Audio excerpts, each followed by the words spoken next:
Assalamualaikum warahmatullahi wabarakatuh. Alhamdulillahilladzi anzala ala 'abdihil kitaba wa lam yaj'al lahu 'iwaja. Shadaqallahul azim. Alhamdulillahi rabbil alamin. Al-mukasyafa ghaibul lil fuqara ila siratin mustaqim.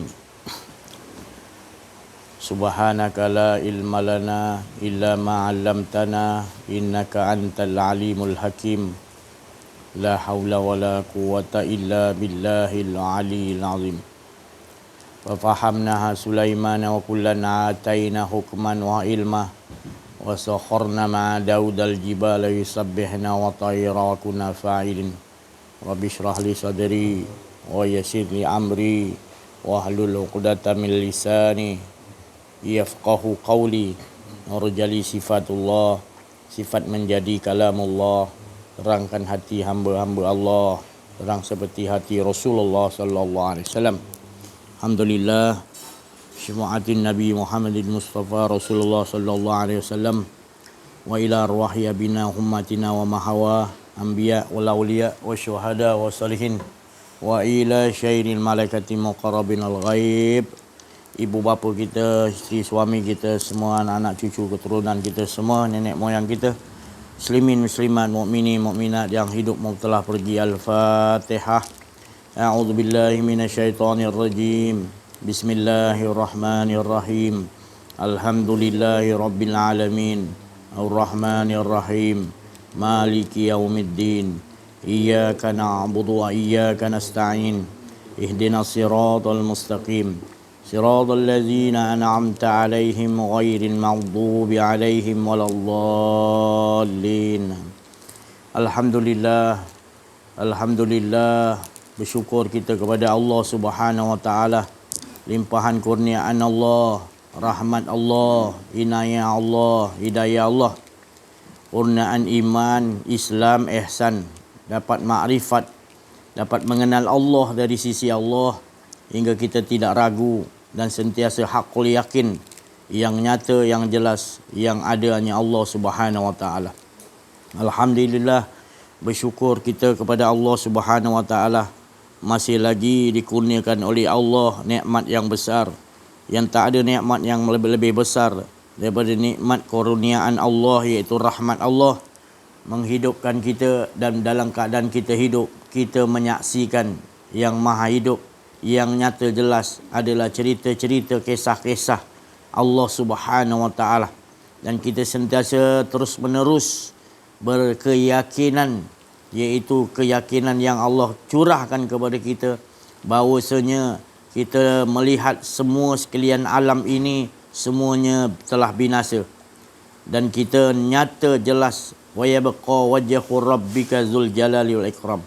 Kita jelas nampak apa pun, kita melihat dengan penglihatan yang Allah kurniakan, di mana kita tidak memiliki penglihatan, hanya penglihatan Allah yang ada, nyata dan jelas kita melihat yang nyata adalah Allah Subhanahu wa taala. Alhamdulillah, bersyukur kita kepada Allah Subhanahu wa taala. Tiada siapa-siapa yang boleh menahan, tiada siapa yang boleh melarang ataupun menutupi kepada orang-orang yang telah Allah Ta'ala bukakan. Allah bukakan pengetahuan di sisi Allah hingga jelas.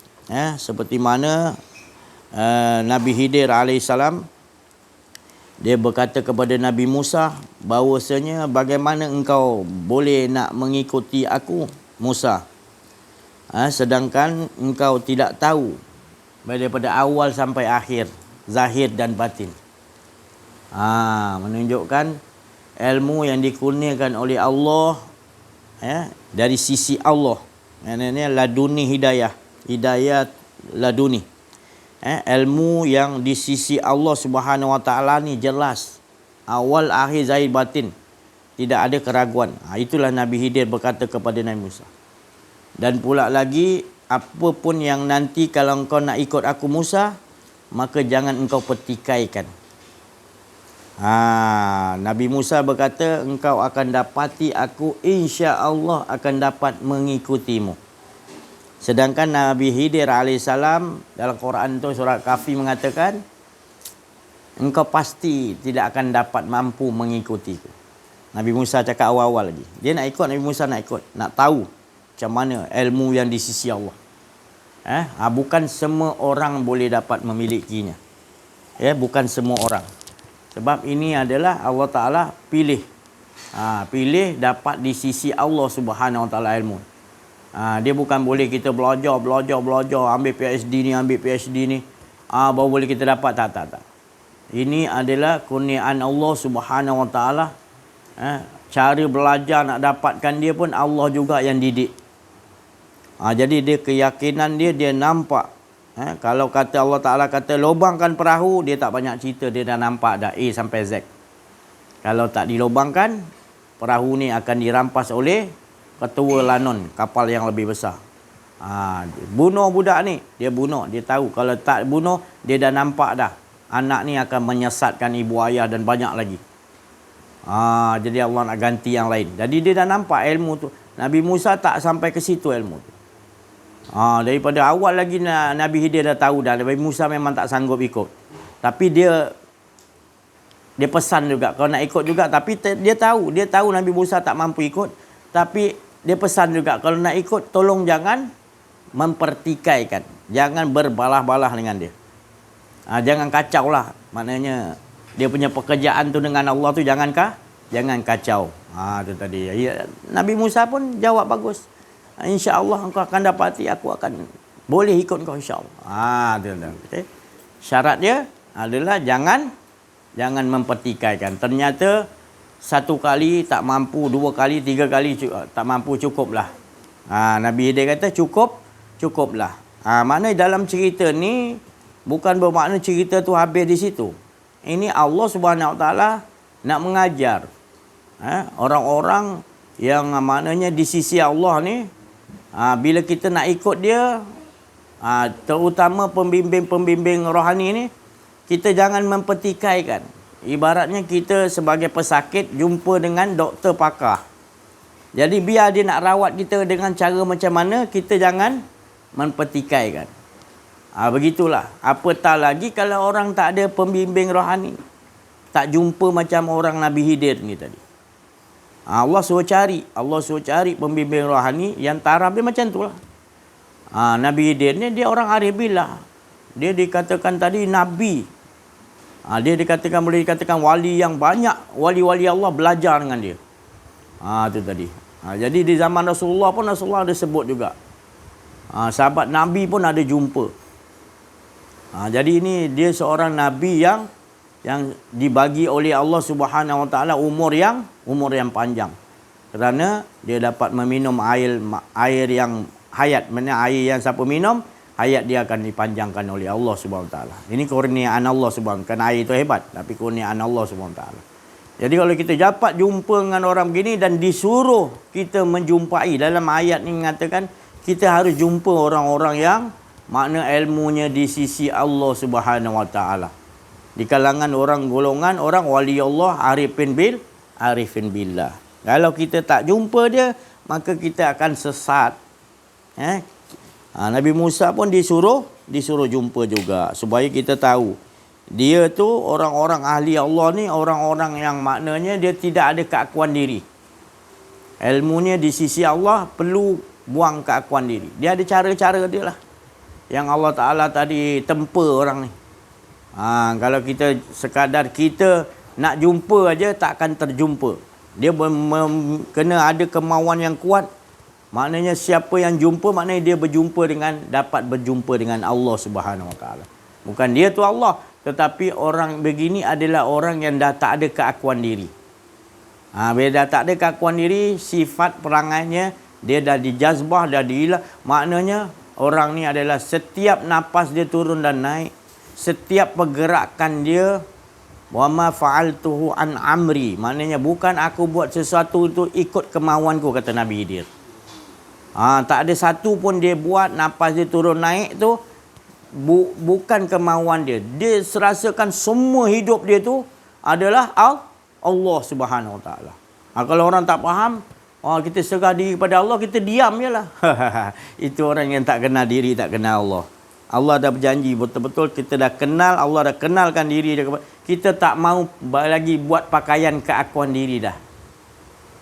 Takut kita untuk nak mengatakan kita ada ni takut. Tapi kalau orang tak belajar kenal diri, kenal Allah, dia akan istiharkan dia tu ada. Dia yang solat, dia yang puasa, dia yang bersedekah.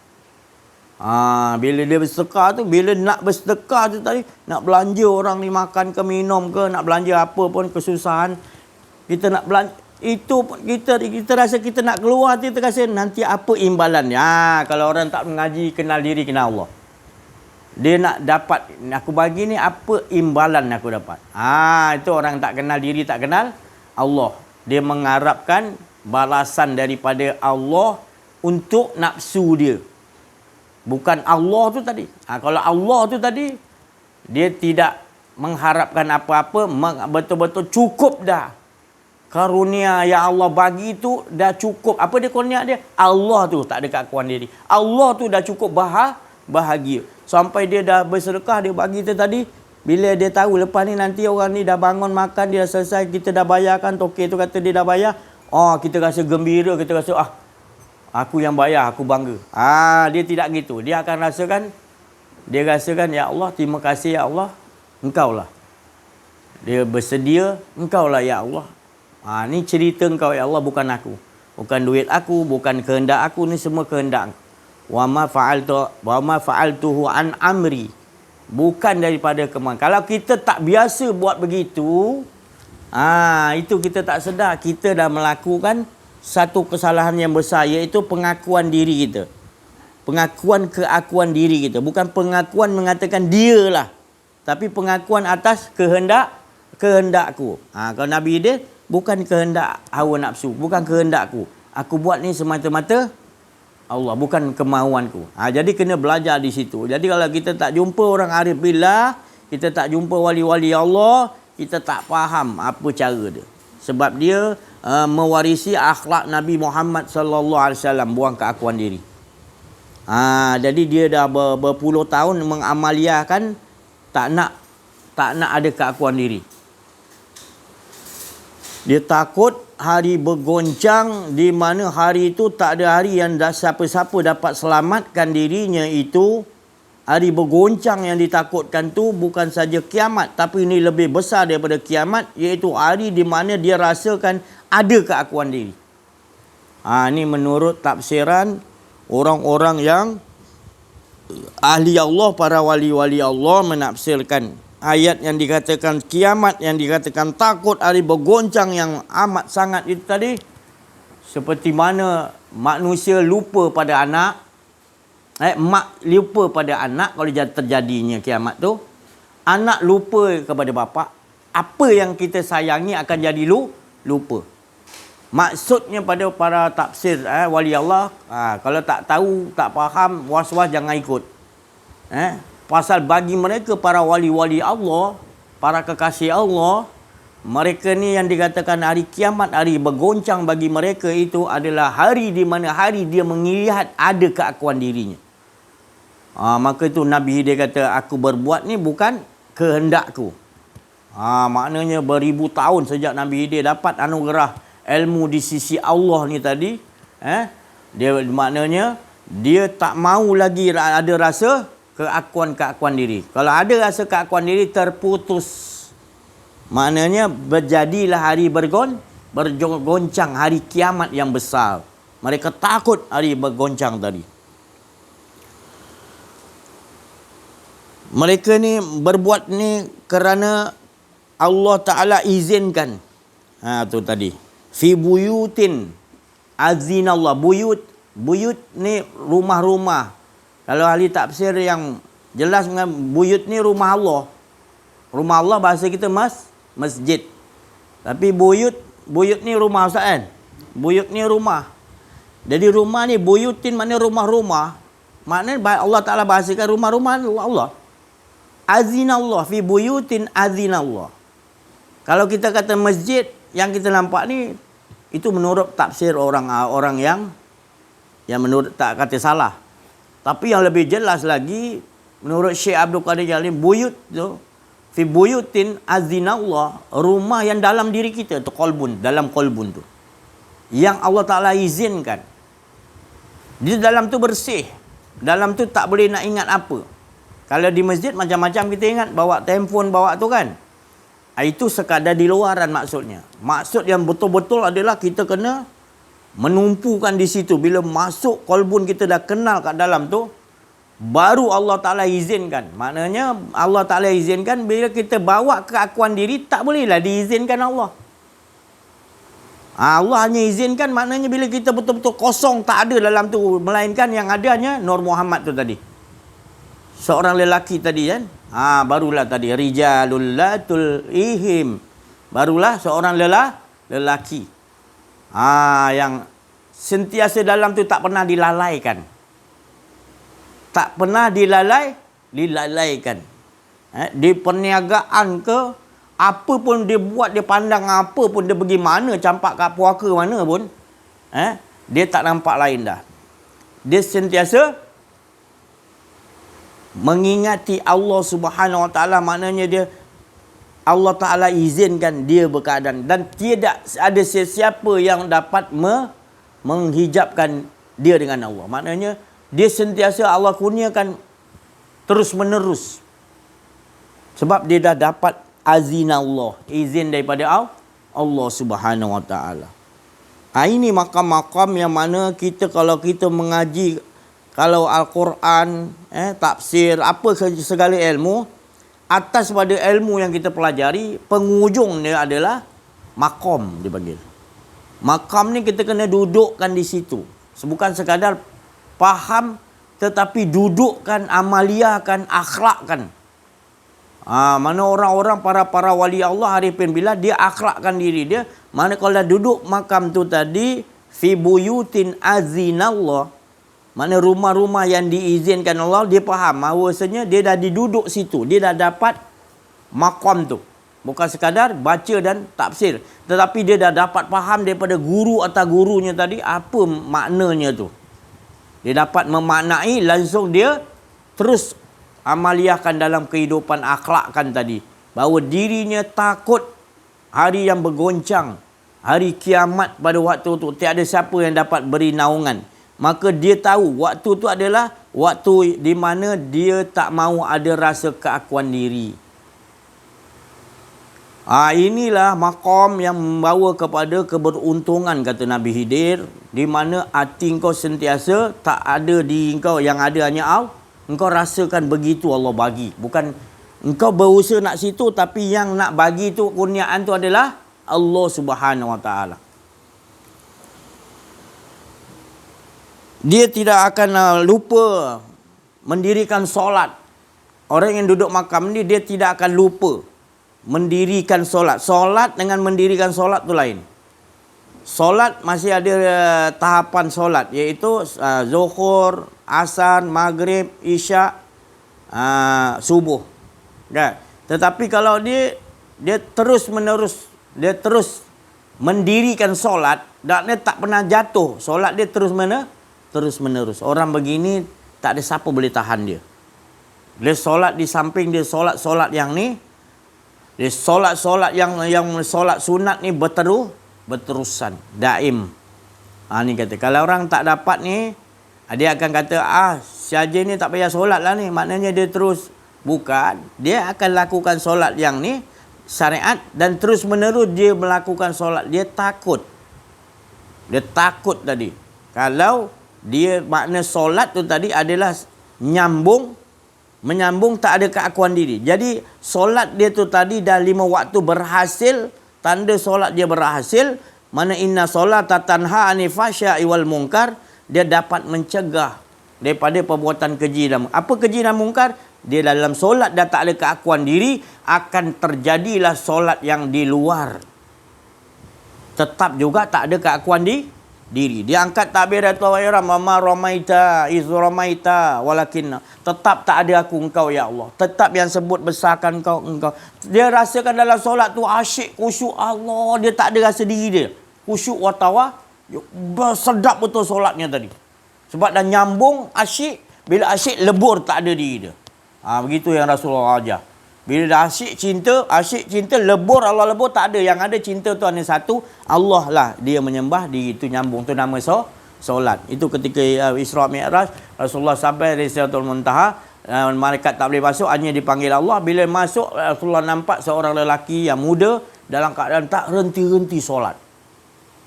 Dalam tu. Tapi Rasulullah maksudkan tu bukan Allah. Maknanya tu tajali menyatakan Allah sentiasa dalam asyik, iaitu sembah diri dia sendiri. Dia tunjukkan sejak berdiri, rukuk, sujud, tak berhenti nampak. Ini hadis, bukan saya reka-reka. Dan kata pula Allah tu, Rasulullah Aziz kata bentuk seorang lelaki muda pula. Bukan, maksud saya Allah tajali kan. Maknanya sifat Allah Ta'ala tu dia sentiasa asyik dengan diri sendiri. Itu solat ni anugerah. Bila kita dah masuk solat, bukan kita solat. Sebab menunjukkan Allah lah solat, diri dia sendiri. Diri dia sendiri. Sebab Rasulullah waktu tu tak ada siapa maknanya. Jangan kata Allah bertempat pula. Ini kadang banyak orang pusing-pusing lagi. Bila Rasulullah Mi'raj pula, dia kata Rasulullah ni nak Allah tu ke atas pula, dia katakan. Tak faham. Bukan Allah tu ke atas. Kena fahamlah. Allah tu nak ceritakan perjalanan ada di atas, ada di bawah. Tapi bukanlah Allah tu di atas. Bukan Allah tu di bawah. Bukan di kiri, di kanan. Tapi bila kita sampai matlamat dia tadi, lebur, tak ada, rupanya meliputi semua sekali. Apa yang Allah nyatakan sekian di langit, di bumi, semua sekian alam, di Sidratul Muntaha, semua sekali menunjukkan wajhul Allah. Bukan semua sekalian alam yang Allah nyatakan tu, iaitu wajah Allah. Tapi siapa yang menjadikan sekalian alam yang kita nampak wajah Allah. Yang ni mutasyabihat. Bukan ayat muhkamat. Jadi bila ayat ni ayat mutasyabihat, kita kena jumpa orang ahli dia. Ahli Allah boleh dijelaskan. Jangan jumpa orang sakit jantung, jumpa orang-orang pakar sakit gigi, memang tak jumpalah penyakit kau. Dia cek gigi, dia tahu jantung kau, dia lantak lah. Jadi jumpa orang ahli Allah, dia akan terangkan apa yang dikatakan Allah Ta'ala tadi. Dia ni berada di atas arash. Bukan Allah duduk di atas arash, tapi nak menyatakan arash tu adalah di kepala kita. Maknanya di kepala kita arash tu adalah menyatakan supaya buang akal fikiranmu, supaya tak ada keakuanmu. Pengujungnya adalah akal kita yang jahat. Nani memikirkan macam-macam. Jadi tu jangan fikir macam-macam, tak ada kan semua. Baru kita akan nampak dia je yang nurunkan. Dia je, tak nampak lain. Gitu. Jadi diri kita ni Rasulullah kata sentiasa Isra wal Mi'raj. Kenapa? Sentiasa diri kita tadi, nafas kita naik mengesakan Allah, turun mengajakkan semua mengesakan Allah. Naik mengesakan Allah Mi'raj, turun balik mengajakkan sama-sama untuk mengesakan. Nafas kita turun dan naik. Dan kita rasakan nikmatnya tadi, dia berhenti merasakan sentiasa Allah mengesakan dirinya sendiri di mana pun keadaannya. Apa pun Allah ciptakan adalah menyatakan Allah tu esa. Jadi kita dah tak nampaklah lagi. Bila inna salata tanha anil fahsya'i wal munkar, solat itu orang yang berhasil, tandanya dia dah tak ada lagi dah keakuan diri. Dia nampak nanti kalau kita agama Islam, kita akan nampak orang ni bukan beragama Islam, kita akan pandang dia macam mana? Kita akan pandang orang tu, dia ni bukan Islam lah. Tak? Kenapa nak sebut nama Allah pula? Orang Islam, sekarang isu ni bangkit balik. Kan? Orang yang bukan Islam nak sebut nama Allah. Orang tanya saya, suruh buat talk nanti. Kupaskan tentang bagaimana bolehkah orang yang bukan Islam menyebut nama Allah. Bagi saya, siapa pun boleh sebut nama Allah. Semua yang di langit, di bumi, semuanya memuji Allah sebenarnya. Kita tak tahu cara dia memuji. Kadang-kadang orang tu sendiri. Jadi Allah ni tadi, kalau orang nak minta, dia bukan Islam, kalau dia minta untuk nak sebut nama kalimah-kalimah Allah, nak dipakai dalam kitab, dia nak pakai dalam, dia bukan agama Islam, kita kena faham lah apa agenda dia. Itu kita nak kena faham. Daripada dulu pun sama juga, menggunakan nama kalimat-kalimat Allah untuk nak merosakkan macam-macam lah cara dia. Sedangkan nanti ditulis di dahi dia, tetap kita akan tahu kafir. Tetap juga kah? Engkar. Jadi kalau isu ni bangkit balik, ini supaya nak hidup, nak sedarkan kita, orang-orang yang Islam, yang sebut nama Allah, supaya sedar mulianya kalimat Allah. Sebab engkau tu menyebut nama Allah, engkau sebagai orang Islam, tapi engkau tak ada getaran, engkau tak kenal Allah. Jadi ini Allah bangkitkan isu ni. Orang bukan Islam pula nak sebut nama Allah. Sebab nak menyatakan, sebab orang Islam menyebut nama Allah tapi dia tak kenal Allah. Dia hanya sebut. Itu saya nak bagi tahu ni sebenarnya. Allah nak bagi kita teguran kepada kita sebagai orang Islam. Kita indadina indallahil Islam. Saya dah cakap tu. Kita ni Allah Ta'ala kata kenal Allah dulu. Baru kita ambil Islam. Sekarang kita Islam, kita tak kenal Allah. Jadi kita sebut nama Allahu Akbar. Tak bergetar hati kita. Tak rasakan yang dia tu yang sebenarnya yang menyebut dirinya. Kita sebut nama alif, lam, ha. Jadi kita tahu huruf-huruf tu tadi. Kita bedah siasat, kita kenal. Alif tu zat. Lam pertama tu sifat. Lam kedua tu asma ataupun af'al. Yang kedua tu af'al atau asma. Jadi boleh saja. Jadi alif lam ha tu kita kena kaji. Apa tu asma? Seluruh nama-nama yang ada tunduk dengan nama Allah. Jadi kita faham gitu. Jadi kalau kita sebut nama Allah, nama kita lebur. Nama semua bernama pun lebur. Bersedia ke tak? Itu baru kalimah ha yang di ujung tu. Belum lagi dia masuk kepada bentuk daripada bentuk tu tadi. Bila kita nak sebut Allah, bentuk-bentuk yang ada tak perlu diingat. Masih ingat bentuk-bentuk lagi, tu belum sebut betul-betul kalimah Allah. Tak bergetar hati tu nanti. Lepas lagi sifat yang ada tunduk dia bawah sifat-sifat Allah, iaitu esa dia tadi. Dan cukup zat tu meliputi atas segala esa afal, esa asma, esa sifat, esa zatnya semua satu, tak ada dua. Kalau ingat lagi ada dua kalimat Allah, ada sesuatu nak kita ingin ni, belum kita menyebut kalimah Allah yang betul. Jadi ini mengingatkan bukan orang yang bukan Islam nak sebut nama Allah. Orang Islam sendiri sebenarnya sekarang menyebut nama Allah pun tak betul lah. Tak betul lagi. Disebutkan nama Allah, tidak diizinkan Allah. Disebut di dalam rumah, dalam qalbun kita tu. Bukan Allah tak izinkan. Tak layak kau menyebut nama Allah tanpa kau membuangkan nama kau, sifat kau, kehendak kau, semua kena buang. Kosong, baru Allah kata azinallah. Baru aku izinkan. Anturfa'a wa yuzkara fi hasmu yusabbihu lahu fiha bil ghudui wal asal. Pagi dan petang bila-bila aku izinkan. Tapi syaratnya buangkan semua. Ada nak rasa ada bentuk, ada nak rasa nama kita lagi, ada nak kedudukan yang kita nak. Kita sebut pun berpuluh tahun, beribu tahun pun. Sebenarnya kita hanya menyebut di luar saja. Tak disebut di rumah yang Allah Ta'ala kata rumah-rumah yang aku izinkan. Buyutin. Fi buyut. Jadi nak kena faham betul-betul. Ini sebenarnya bukan isu terjadinya orang bukan Islam. Ini daripada dulu lagi dah ada. Tapi adakah dia tu nak menyebut nama Allah tu sama dengan orang yang kenal diri, kenal Allah menyebut? Tak sama. Afaman kana mu'minan kaman kana fasiqa la yastaun. Ini dia sebut dia ulang-ulang kali. Ini Allah nak nyedarkan kita. Kembalilah kita kenal kepada Allah. Jangan sekadar kita sebut macam mana orang yang bukan Islam nak sebut nama Allah. Dia menyebut nama Allah tu ada agenda dia. Dia nak berbuat sesuatu kitab tu, dia nak buat konon-konon, dia nak tarik orang Islam supaya apa? Kita sama dia boleh sebut nama Allah. Supaya orang Islam boleh ikut dia. Padahal dia lari daripada tajuk. Tapi kita bila tak kenal diri, tak kenal Allah, kita tak tahulah agenda dajjal, agenda tipu daya, agenda sihir mereka. Ini salah satu sihir mereka, gunakan nama Allah, minta izin, tak? Padahal kau nak minta izin, minta pada Allah lah. Sedangkan kau semua kita adalah berasal semua daripada Allah. Tapi adakah betul kau menyebut tu Allah tu tahu? Dan orang-orang ahli Allah dia tahu. Kau sebut tu tadi ada bertulis nur ke dahi kau, ataupun menulis kegelapan zulumat, ataupun dia tulis kafir. Lagi kau sebut nama Allah, lagi berzulumat, lagi kegelapan nama. Tak ada cahaya. Tapi orang mukmin bila sebutkan nama Allah, dia ingat Allah bercahaya. Menyuluh kepada yang lain.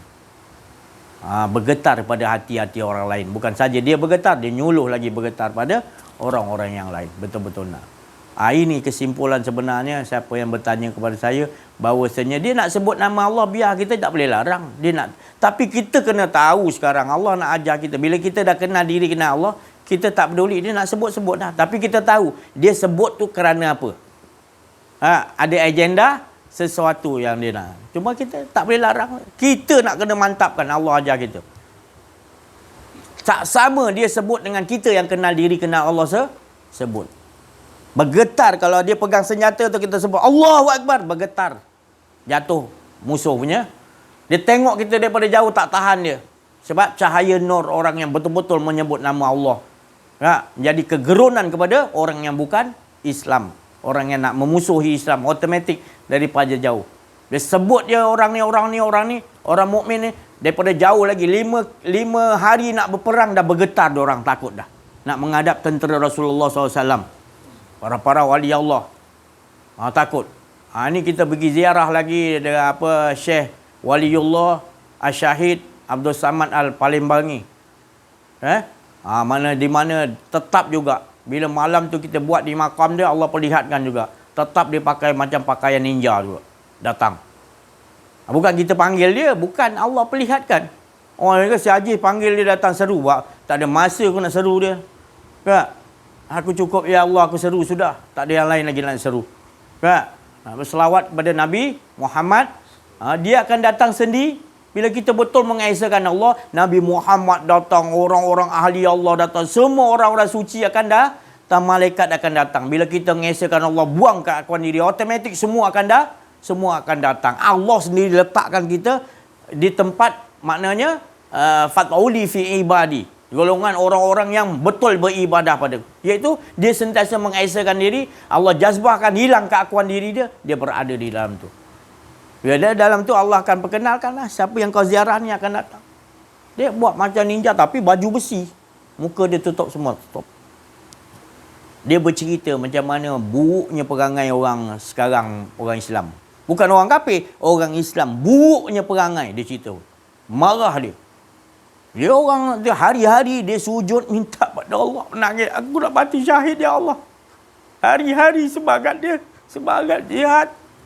Kita tak ada. Itu cakap tadi. Kita tak ada semangat jihad. Kita biarkan Islam ni tengah talik, lantaklah janji aku buat hal aku.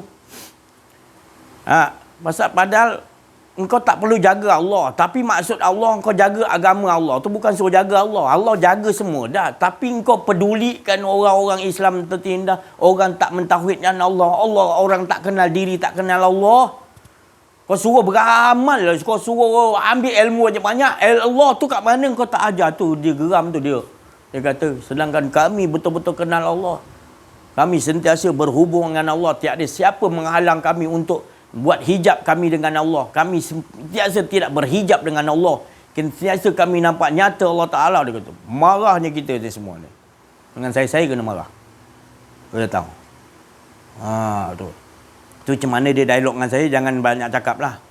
Kadang-kadang 1 minit, tapi cerita dia 1 jam. Ini Allah Ta'ala punya kuasa. Dia tahu. Dia ceritakan macam mana ulama'-ulama' kita sekarang ni. Semua ulama' termerang, dia kata. Kalau saya masih hidup di zaman ni, saya akan pancung ulama'-ulama' tu. Saya perang ni dia dulu, sebelum saya perang ni orang kafir. Tak takut kita dengar macam tu. Dia nyata jelas, dia bukan ada apa halangan lagi. Kalau dia kata pancung, bukan dia nak pancung, Allah yang suruh. Perang dengan dia tadi. Tapi saya tak begitulah, cuma dia yang cakap begitu. Sebab dia lebih terbuka lagi, Allah buka kan. Sucinya hati, bersihnya hati, dia nak selamatkan, bukan dia. Kita tak faham. Dia lebih faham dengan Allah Subhanahu Wa Taala. Dia punya pedang ya, kalau dia pancung, sekali dia pancung dengan baju besi musuh, putus 3 kalau dia pancung. Dia punya hadap tu, kalau dia seorang, 1000 orang dia boleh tewaskan. Dia punya latihan tak boleh nak cakap lah.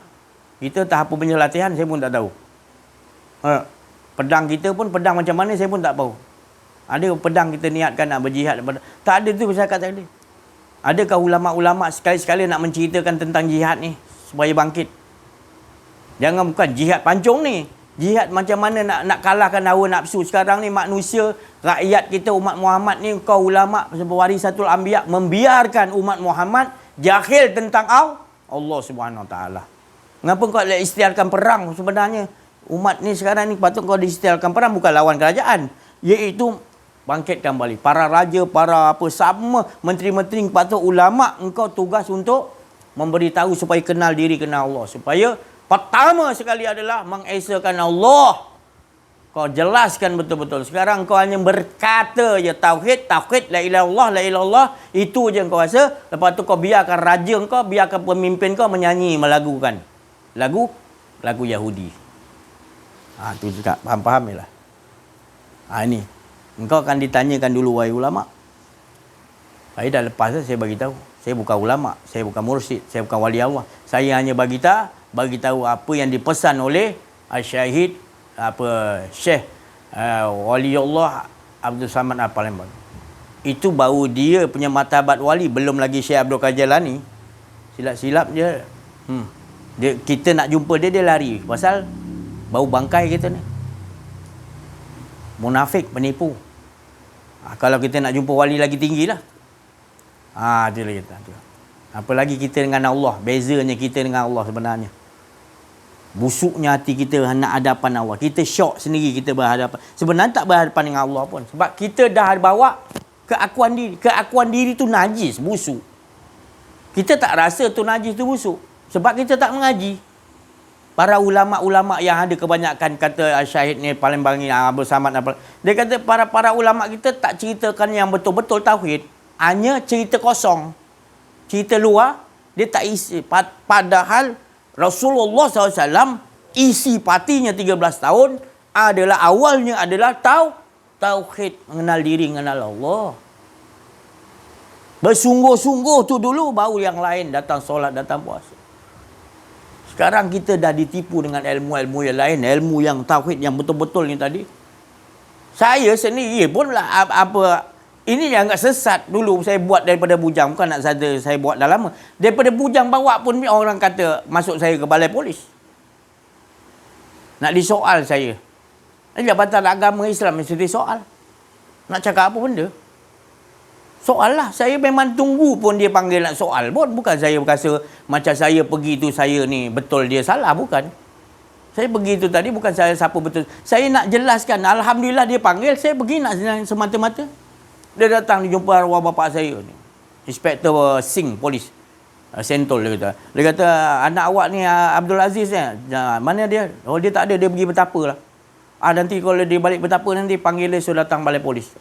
Saya pun balik arwah bapak saya ni tadi, Inspektor Singh ni tadi suruh datang balai polis Sentol. Dia punya bos atas nak panggil siasat. Saya pergi sendiri naik taksi. Saya pergi. Saya jumpa bos nombor 1 Sentol. India nak soal saya, bukan Islam. Saya tak apalah, saya tunggu soal. You bawa ajaran apa? Oh dia soal macam tu, saya soal balik. You bukan sama agama, you mana faham ya? Dia kata apa? Ni ada tukang tulis Islam. Tukang tulis tak apa. Yang nak soal yang penting saya cakap. Saya tak mau bagi ini bawah saya timbalan. Itu lagi. Itu garang punya orang dia kata. Ketua polis Sentol dia cakap. Saya cakap dia makan besi ke? Tak ada, dia makan. Nak makan nasi saya tak takut lah. Kalau dia makan besi je saya takut. Dia terus soal. Ini yang berlaku sebenarnya. Bila kita tauhid, nak cakap betul-betul, kita di penjara, kita nak dibunuh, kita nak disihir, kita dianggap dalam kampung, kita sebagai musuh pada dia orang.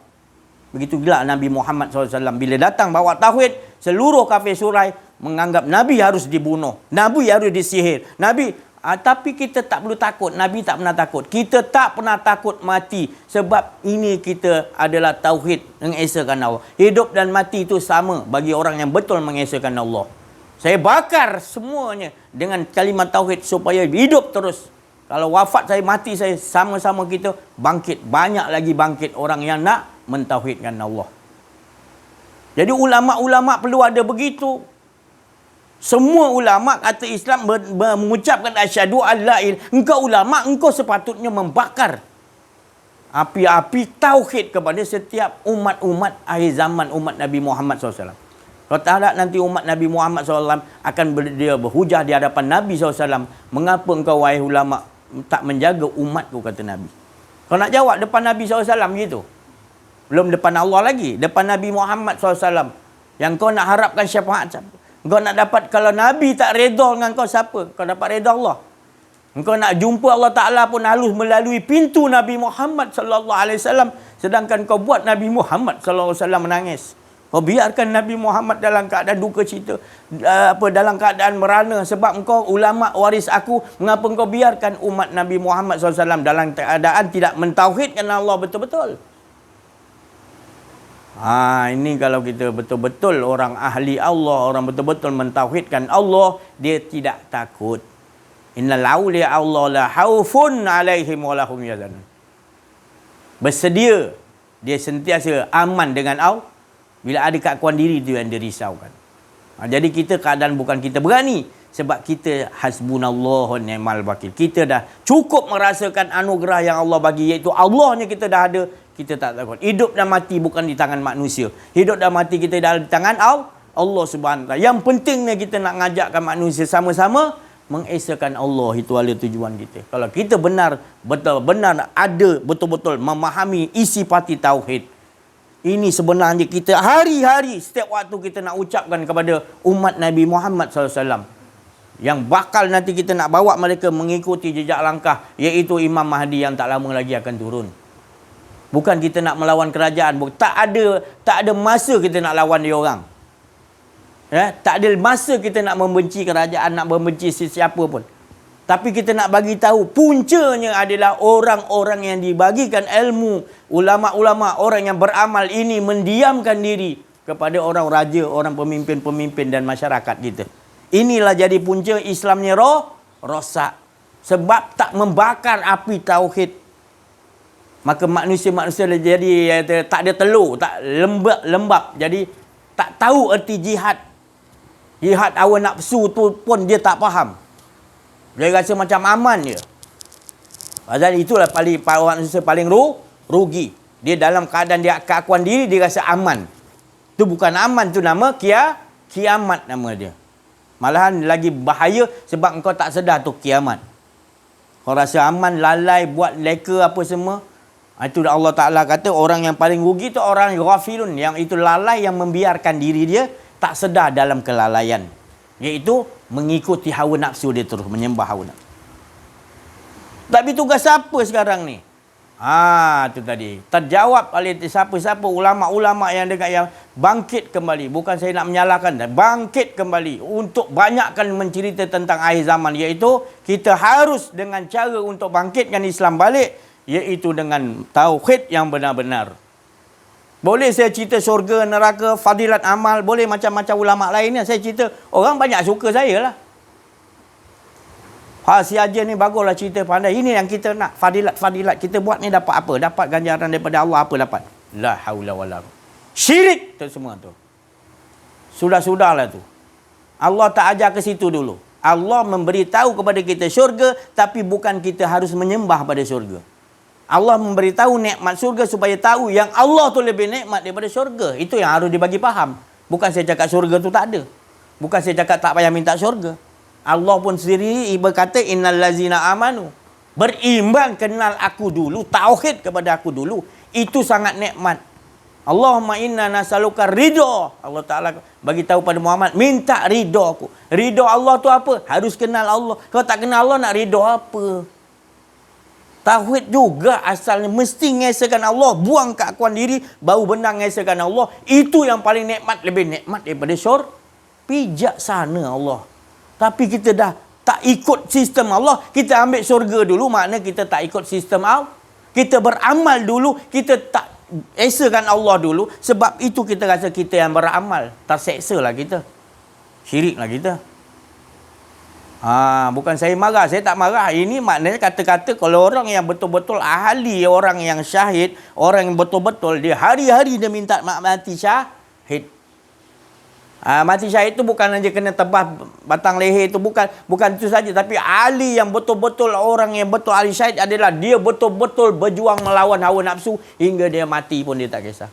Apatah lagi perang-perang yang lain ni, lagi mudah dia nak pergi. Rasulullah SAW pun berapa kali perang-perang, last kali perang yang paling berat sekalipun Rasulullah kata ada perang lagi berat, tetap juga perang hawa nafsu. Janganlah ditajuk.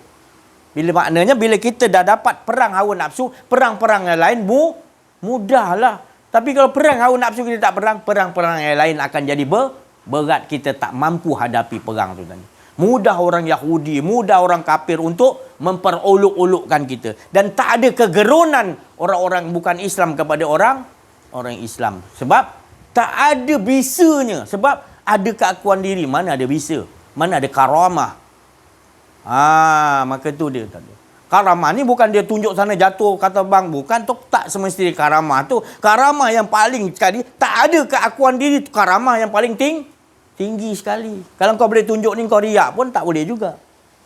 Tak, aku ada mukjizat, aku ada karamah, aku boleh buat ni pun dipanggil tadi orang yang rugi juga. Ada keakuan di Nabi Musa ada tongkat, aku ada tongkat ni, kau jangan risau. Tak ada Nabi Musa kata gitu. Tetap Allah suruh pukul pakai tongkat, baru dia pukul. Walaupun tongkat ni memiliki mukjizat yang besar, tetap juga tunggu arahan Allah.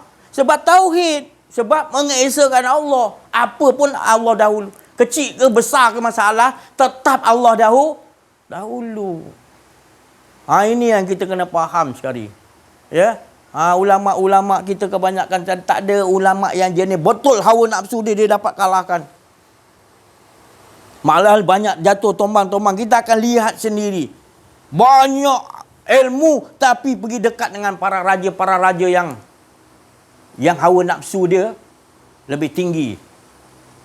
Patutnya kau pergi dekat, engkau yang tarik tundukkan hawa nafsu dia. Dengan tauhid mengesakan Allah. Kau tak peduli dapat upah ke tak upah, aku bukan ni. Dekat dengan kau raja bukan pasal nak upah. Bukan pasal gaji, tapi aku sayang kau. Aku lebih sayang kau, aku nak selamat kau. Tauhid kan. Itu sebenarnya, ini orang awam macam ni kau nak harap tegur raja, tegur pemimpin. Pemimpin bodoh-bodohkan balik rakyat nanti. Sebab yang ada Allah Ta'ala bagi kuasa adalah ulama. Jadi engkau akan ditanggungjawabkan nanti. Mengapa kau tak buat kerja ni? Ini bukan sikit, ini bukan saya cerita ni fitnah. Ini jelas. Umat Muhammad sekarang makin teruk sebab apa? Tak diajarkan tauhid yang betul-betul. Kenal diri, kenal Allah. Tak ada jalan lain. Nabi SAW pun 13 tahun nak kukuhkan supaya Islam ni tadi jadi negara yang madani, yang betul-betul. Ini sebut madani, tahu madani apa benda kita pun tak faham. Madani kita pun rakyat, madani apa madani kita pun tak faham. Nak senang ke nak madani kalau kita tak kenal diri, tak kenal Allah? Boleh buat Islam madani? Tak ada, tipu semua tu. Itu tadi. Cakap ya, tapi sistem yang diikuti sistem Yahudi. Sistem yang bukan daripada sistem Allah dan Rasul. Ini sebenarnya yang kita anuti. Kita bertopengkan dengan nama agama Islam sebab kita tak ambil indadina, kita tak ambil Allah tu dulu. Tak kenal Allah tu dulu.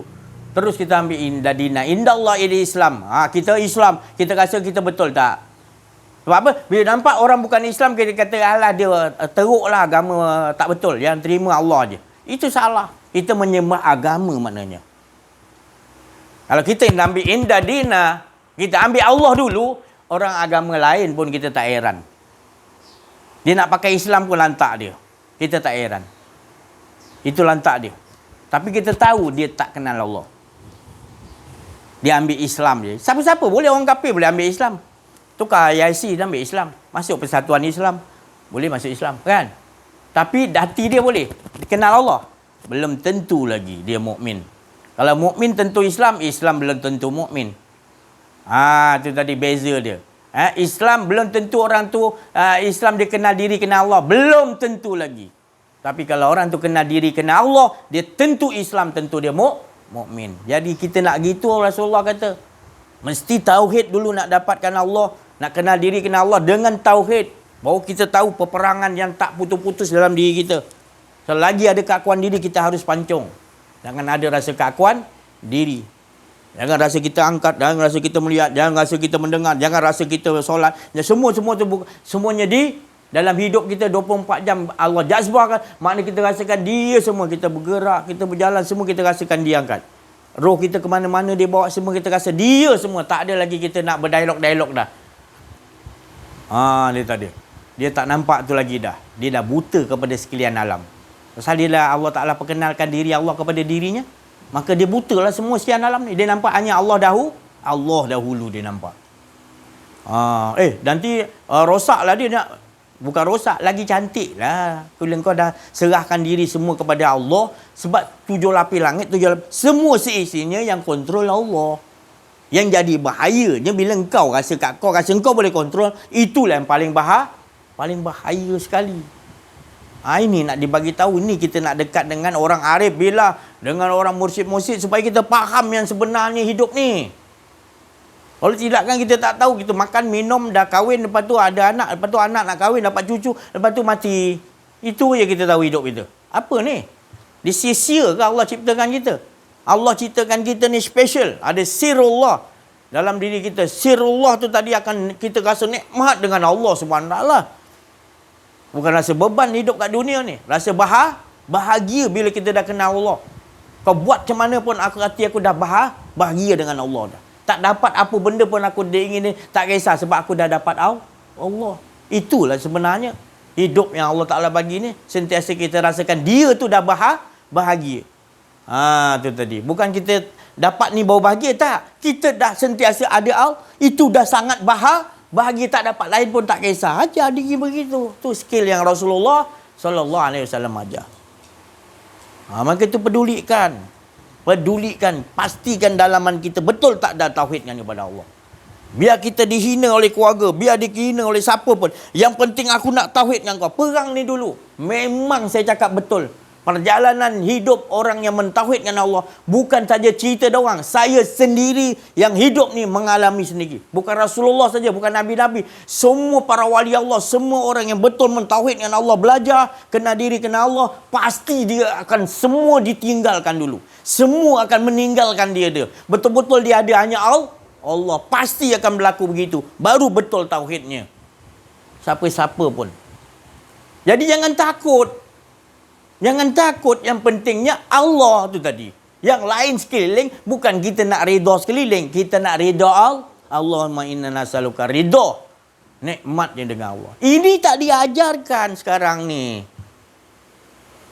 Ini yang jadi orang-orang ni, wali-wali Allah tu jadi murka, jadi marah. Rasulullah SAW jadi mengapa ni? Rasulullah dah bagi tahu dah. Wala yusyrik bi'ibadati rabbih. Allah dah bagi tahu pesan dalam Quran dah lagi. Punca dia adalah kau tak beres dengan Allah. Punca dia kau tak beres. Tauhid kau tak beres lagi. Ambil pula yang lain-lain lagi. Lagi naik keakuan diri lagi tinggi. Lagi susah, tak beres lagi. Tak bertambah jauh dengan Allah SWT. Selagi tauhid tak dibereskan, kau ambil ilmu yang lain, tak akan berjaya. Kau nak tipu siapa? Allah dah bagi tahu nak beres, serahkan kepada aku. Baik kecil besar apa masalah kita. Masalah dalam kubur, masalah padang kiamat, masalah apa yang kau kata berat, cuba cerita. Tak ada lain Allah. Masalah kecil tetap juga Allah yang menyelesaikan. Ini kita berharap kepada makhluk. Sayyidina Ali bagi tahu dah, dia kata, aku dah diuji berbagai-bagai ujian yang berat-berat. Sayyidina Ali kata, yang sangat berat sekali adalah ujian di mana aku mengharapkan kepada makhluk. Nampak? Itu ujian yang paling berat. Sayyidina Ali kata, kita mengharap kepada makhluk, tak mengharap kepada Allah. Jadi berapa waktu hidup kita ni mengharap pada makhluk. Kita bekerja dengan kerajaan, bekerja dengan kilang ni, bekerja dengan bos ni, bekerja dengan siapa, kita mengharapkan dengan siapa sebenarnya. Dalam hati kita mengharap pada kalau dia makhluk tu bos kita tak bagi gaji, kita mengamuk, betul? Maknanya menunjukkan kita mengharap pada makhluk. Tapi kalau kita mengharapkan kepada Allah, dia tak bagi gaji pun tak kisah. Aku dengan Allah cukup dah. Ada dia ajar begitu. Habislah. Kalau dibiarkan umat Islam begitu perangai dia, Ulama akan ke depan ditanggungjawab di pada masa nanti, dipanggil terlebih dahulu. Bukan pemimpin, bukan raja, bukan, tetapi baik ulama di sini. Apa yang kau dah ajarkan? Tak takut kita di hadapan Allah dalam keadaan begitu. Jangan main-main perkara ni. Lebih baik letak senjata, tak usah jadi ulama lah. Tak? Lelaki pun tidak, perempuan pun tak kamu ni. Sebab kamu dibagi sesuatu bisa, tetapi kamu tak gunakan bisa tu untuk membawa manusia ke arah mengesakan Allah. Ilmu ni adalah satu bisa yang Allah letakkan. Kekuatan yang Allah Ta'ala kan letakkan. Tetapi kau tak gunakan kekuatan tu untuk mengajak. Tetapi kau gunakan untuk kepentingan makhluk. Ya. Ni lebih mengerikan lagi. Kata Rasulullah SAW, ngeri tu, Dajjal tu ngeri. Tetapi aku lebih ngeri lagi, takut lagi adalah ulama yang su' ni tadi. Kita tak nampak para wali Allah, nampak ulama su' tu. Ya, tu tadi. Ya, kita orang-orang awam ni memanglah. Ini orang para wali Allah ni, dia ditunjukkan Allah dengan jelas. Ilmu kami adalah ilmu jelas dan nyata. Tak ada lagi hijab-hijab. Kami nampak. Sebab kami dah kenal Allah dari Allah. Allah Ta'ala kata, siapa yang kenal aku dari aku, tak ada sesuatu pun yang tersembunyi di alam apa pun. Dia tahu sampai dalam lubuk hati kau apa. Tu tadi ya. Jadi kita sama-samalah.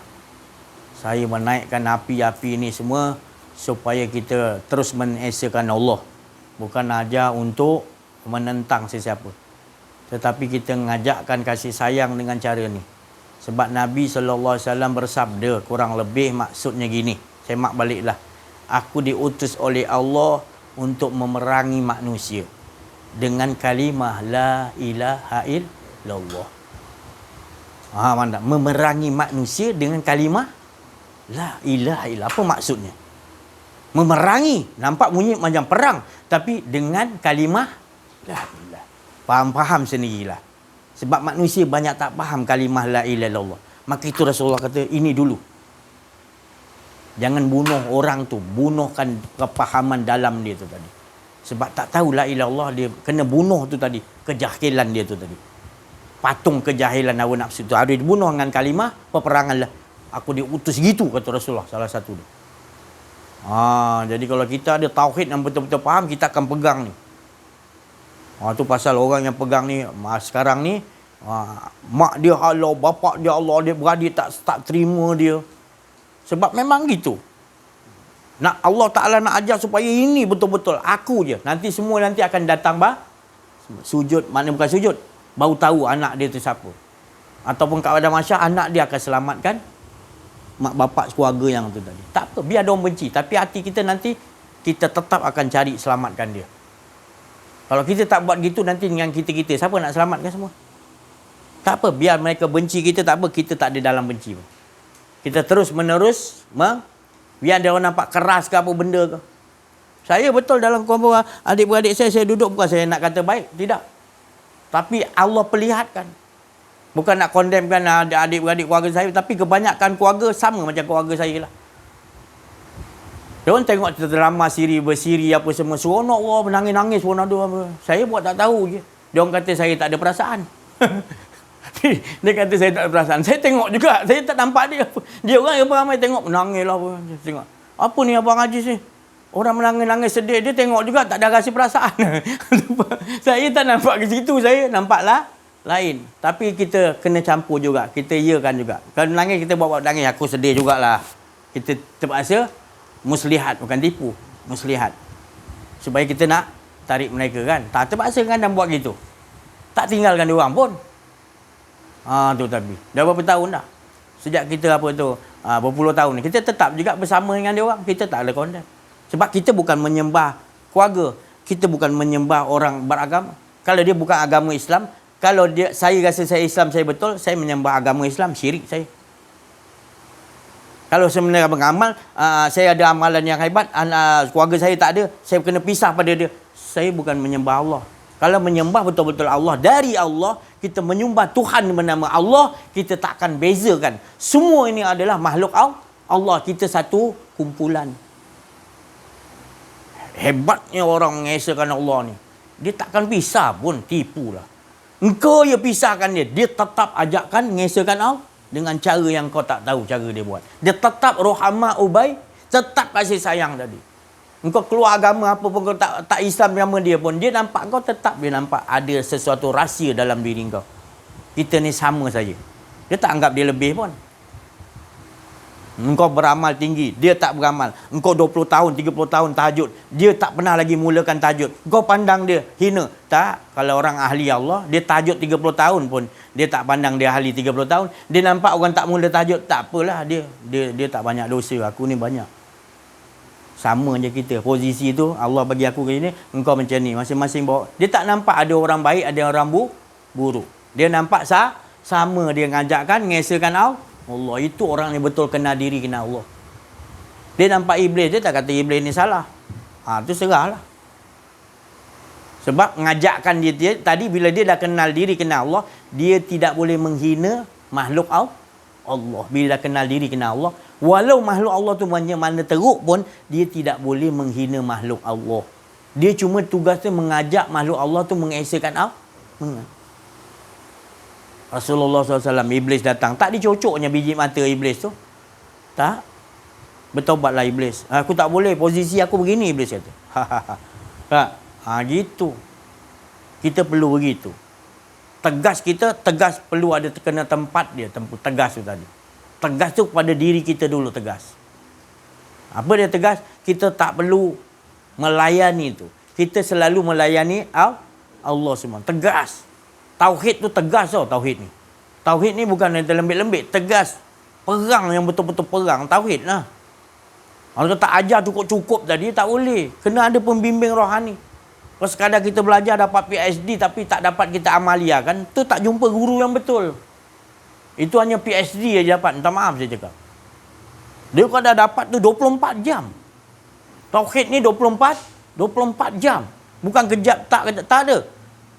Dia betul dah tauhid tadi, betul kenal diri, kenal Allah tadi, jumpa betul guru mursyid dan tunjuk. Kita nak 24 jam, tak mau ada keakuan diri, benci.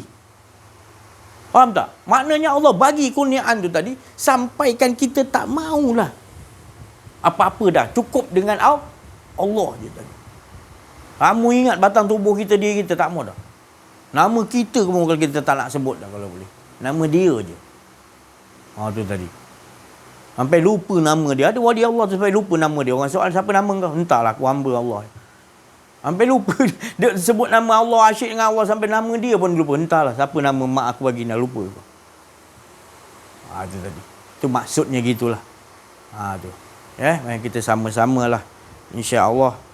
Tidak ada yang lebih bagus lagi. Tidak ada yang lebih bagus. Melainkan kita betul-betul lah dapatkan Allah Ta'ala. Tak ada yang lebih bagus lagi. Tak ada yang lebih baik. Kita nak kejar yang paling baik apa? Tak ada. Kita dah jadi macam Raja Sulaiman pun. Tak ada.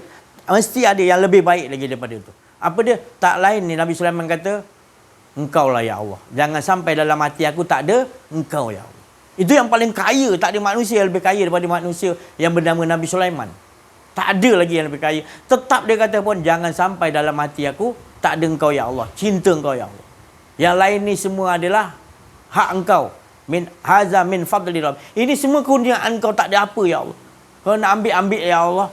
Pernah Nabi Sulaiman cincinnya dia ambil berapa bulan tak? Dia tenang, dia tak rasa melangit-langit kerajaan aku dia ambil. Tak. Tetap dia jadi nelayan, tetap dia tetap hati dia dengan Allah. Kita baru pangkat ni, gaji tak naik ni, kita dah nak mengeluh apa? Ni kerajaan dia ambil. Jadi kita orang yang kenal diri, kenal Allah, bersedia bukan kadar kerajaan. Nyawa kita diambil pun bukan kerajaan lagi. Lebih besar daripada kerajaan adalah nyawa kita diambil. Nyawa kita diambil pun kita sedia. Tak, nyawa kita di tangan Allah, mati dan hidup kita. Orang yang belajar tauhid dia gitu. Tak ada keakuan diri dah. Bersedia untuk mati sebelum mati. Sebab mati dan hidup sama aja. Mengesahkan Allah SWT. Hidup mati tetap juga kita nak mengesahkan Allah. Tu Rasulullah SAW, dia berdoa, dia minta kepada Allah, kalau aku berjuang mati syahid, aku nak minta, ya Allah, kau dah matikan aku mati syahid, aku nak minta hidup balik, aku nak berjuang balik. Lepas tu mati balik. Aku minta nak hidup balik. Aku nak berjuang balik mati syahid. Hebatnya kita lawan hawa nafsu mati syahid ni tadi. Apalagi perang-perang yang lain ni. Lagi kita bersemangat nak. Sebab gitu nikmatnya tak tahu siapa nak boleh gambarkan. Nikmatnya orang mati syahid ni tadi. Dia betul-betul nakkan Allah buktinya yang jelas. Tapi kalau orang tipu pemburu. Sebut dia perang takut dia. Nah aku bagi duit lah kau pergi perang. Aku takut mati. Itu orang jenis munafik. Tak nak ceritakan bab perang-perang ni, macam mana jihad ni. Bukan kita nak lawan kerajaan. Kita nak bersiap-siap peperangan yang dalam ni berlaku tiap-tiap hari. Tiap-tiap hari. Lagi pula sekarang ni, penjajah Yahudi ni dah memasukkan tadi sistem-sistem dia lama. Jadi kita nak perangkan ni, kalau tak kuat-kuat kita tak mampu nak hadapi, nak lawan. Sistem dia yang dah lama beredar dalam kehidupan kita. Ramai manusia dah terikut sistem. Nak perang tu tadi. Kalau kita seorang tak sanggup. Tapi kita mulakan pada diri kita dulu. Perangan. Itu saya tak payah ajar lah. Masukkan dulu tauhid yang benar. Baru kita tahu. Baru kita nampak rupanya kita duduk dalam akuarium sistem Yahudi dah lama. Dan ngorak langkah lah. Kalau saya nak ceritakan banyak. Tapi kamu tak keluar buat apa? Nanti saya kena balik. Baik kalau belajar, keluar. Nanti kamu sendiri tengok. Kamu keluar, baru kamu tahu nanti macam mana nak memperangi tadi. Kamu tak duduk dalam sistem tauhid sebenarnya. Kamu hanya cakap. Sebab kamu ikut sistem Yahudi. Dalam kehidupan ni. Sistem ke Yahudi, sebab apa kamu ikut? Sebab kamu ada keakuan diri. Sistem Yahudi tu nak naikkan keakuan diri kau. Kalau kau tak ada keakuan diri, kau takkan masuk sistem dia. Tak? Macam-macam sistem saya dah cerita, tak payah cerita lah. Perbankan, pelajaran, perhakiman. Sampai napas udara kita pun nak di-Yahudikan. Dia hantarnya udara-udara yang tak original. Santau, udara santau. Dia masuk dalam badan kita, tak vaksin-vaksin supaya darah daging kita tak mengesahkan Allah. Dalam badan kita ni ada sesuatu kekuatan yang Allah bagi untuk lawan. Bila dia inject tu, minyak babi ke, air babi ke, apa benda kan, dia masuk kita mana tahu. Dia pun tak nak. Dia bagi kita supaya kita tak syok dengan Allah. Tapi jangan salahkan dia. Dia memang akan terus menerus, takkan senang dengan kita. Kita ni kena faham. Kalau kita dah kenal diri, kenal Allah, tauhid yang betul, kita akan nampak permainan dia daripada jarak jauh. 6 bulan lagi, 100 tahun lagi kita dah nampak permainan dia. Rasulullah bagi tahu 1000 tahun lebih Rasulullah dah bagi tahu permainan Dajjal ni macam mana untuk selamatkan kita. Kita tak percaya. Kita rasa macam aman. Kalau dah kena sihir mana? Dah kena sihir mana orang percaya dah. Dia dah kena sihir. Jadi kena berobat dulu kau dah kena sihir dan sedarkan diri kau kena sihir. Sekarang pula kau dah kena sihir, kau tak pergi cari obat, kau rasa macam kau tak kena sihir. Lagi bahaya. Kau biarkan engkau berhidupan dalam sistem ni. Kau biarkan anak kau. Kau biarkan cucu kau. Ya Allah. Bukan kau nak masukkan sistem tauhid mengesahkan Allah. Kau ngajakkan lagi anak, isteri semua ke situ pula. Dah lepas tu kau dah rasa aman dah duduk dalam akuarium Yahudi sistem tu. Dah berpuluh tahun kau pun dah tak nampak lagi sistem yang engkau sebut tadi ihdinas siratal mustaqim. Tapi engkau masih duduk dalam akuarium tu. Tak ikut jalan. Siapa nak bagi sedar? Ini ulama ni akan di ke depan nanti. Kenapa tak bagi? Aku fulus, aku ni. Jawab lah. Saya tak kata dia orang. Tapi faham-faham lah. Punca je Sayyidina Ali dah beritahu. Punca dia orang yang beramal banyak, orang yang ilmu banyak, tidak mahu bagi tahu. Dan dia sendiri menunjukkan perangai yang tak elok. Ilmu banyak, tapi perangai dia tak elok. Dekati dengan orang-orang, iaitu Yahudi-Yahudi ni tadi. Supaya dia dapat imbalan cepat daripada. Orang tu tak Yahudi, tapi di belakangnya tadi adalah sistem Yahudi yang diikuti. Jadi dia pun termasuk juga golongan Yahudi. Sebab dia mengikuti sistem Yahudi. Dia Islam lah. Raja aku Islam, pemimpin aku Islam. Tapi siapa diikuti sistemnya? Yahudi jugalah dia. Tu tadi. Orang-orang yang ahli Allah, dia nampak, dia tahu. Engkau ahli tuju ke mana, dia tahu. Kalau orang ahli tauhid pada Allah, dia tak akan bawa engkau ke situ. Rakyat dia akan bawa, mengesahkan Allah. Syoknya, manisnya. Dia tak nak bagi tertipu rakyat dia. Di dunia baik, dia akhirat hasanat tu. Yang di pohon Rabbana atina fid dunya hasanah. Hasanah tu adalah mengesahkan Allah, hilangkan. Di dunia lagi. Apatah lagi ke akhirat. Dan dia minta lagi jangan ada fakina azab, iaitu jangan sampai ada keakuan diri, sentiasa mengesah. Itu nama dijauhkan daripada azab. Jadi alhamdulillah, saya cukup sampai sini dulu. InsyaAllah kita akan minta kepada pencerahan lagi kepada Fadil Ustaz Auza'i Al-Masri. InsyaAllah. Alhamdulillahirabbil alamin. Alhamdulillah nahmaduhu wa nasta'inuhu wa nastaghfiruh.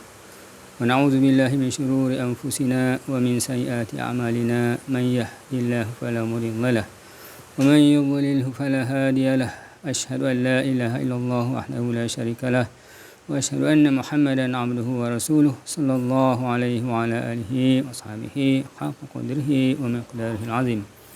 Alhamdulillah, setinggi-tinggi kesyukuran kepada Allah Subhanahu wa taala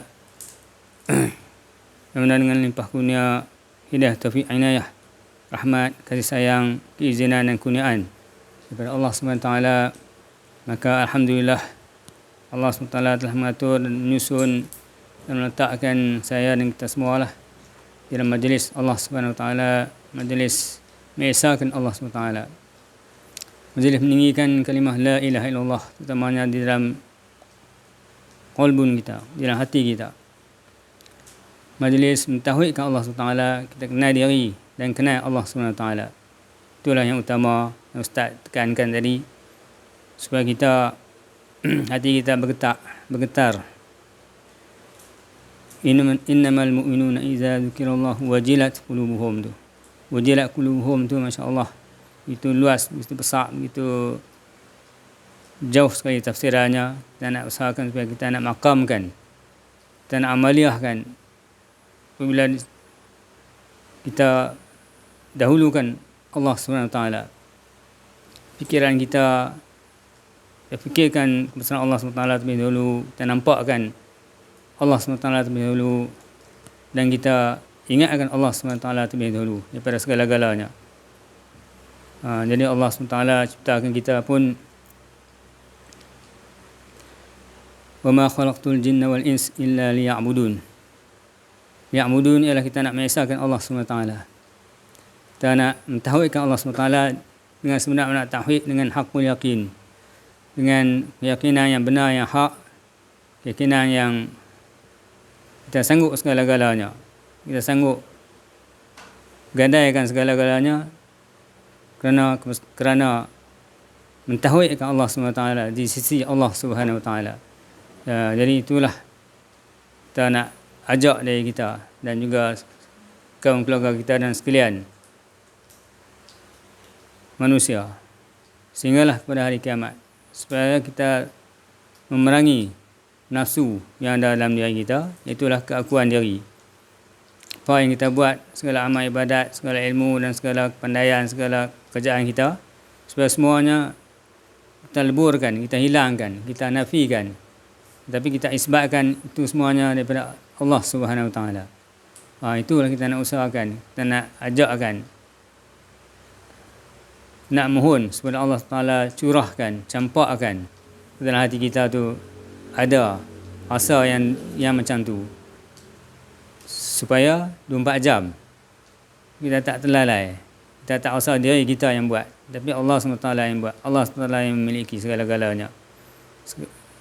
Jadi itulah sedikit perkongsian pada petang ini, insya-Allah.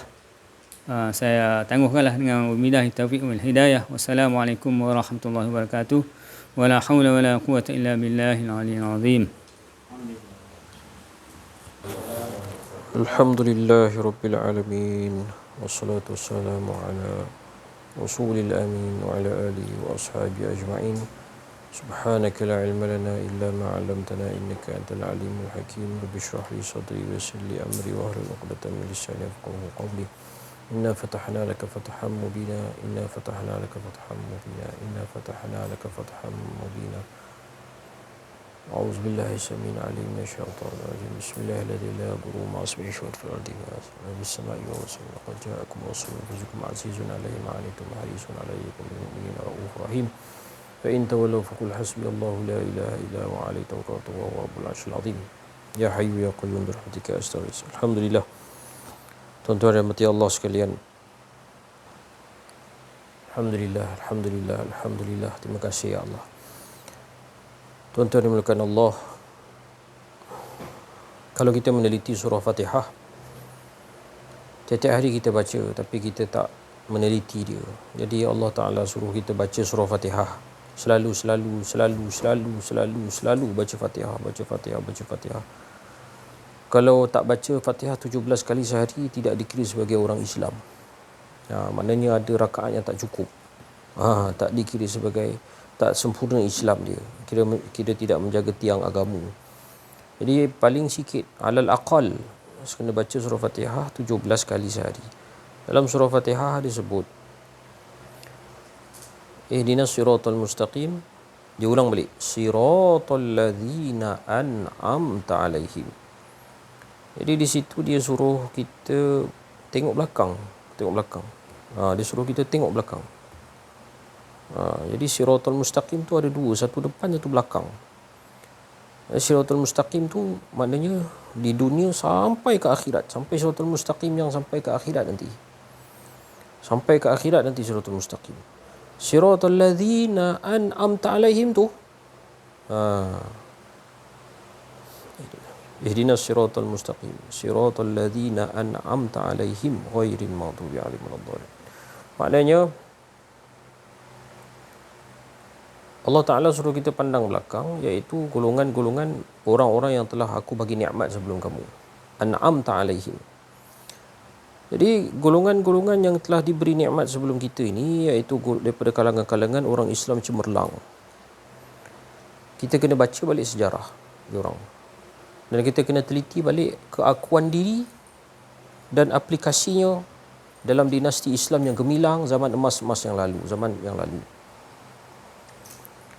Jadi dalam era kebangkitan Islam, golongan An'amta alaihim ni, zaman Islam bangkit dan gemilang tu, keakuan diri ni memang ada dan perlu dihapuskan. Kalau tidak, dialah akan jadi duri dalam daging, gunting dalam lipatan kepada umat Islam ni. Jadi pengasas kepada dinasti Osmaniyah, ataupun dipanggil Osman Ghazi, anak kepada Ertugrul Ghazi, menghadapi pengkhianatan yang sangat hebat. Sangat hebat. Nama-nama pengkhianat tu tak dapat nak dibilang lagi dengan 10 jari. Daripada zaman ayah dia dulu, zaman Ertugrul Ghazi, pengkhianat daripada umat Islam sendiri, daripada kalangan wazir, daripada kalangan menteri, daripada kalangan ulama. Allahumma salli ala Muhammad. Ada satu nama yang cukup besar dalam menjadi tentangan kepada Ertugrul Ghazi. Bertahun-tahun, berpuluh tahun dia lawan. Yang bernama Sadatin Qopek. Jadi daripada Kesultanan Seljuk.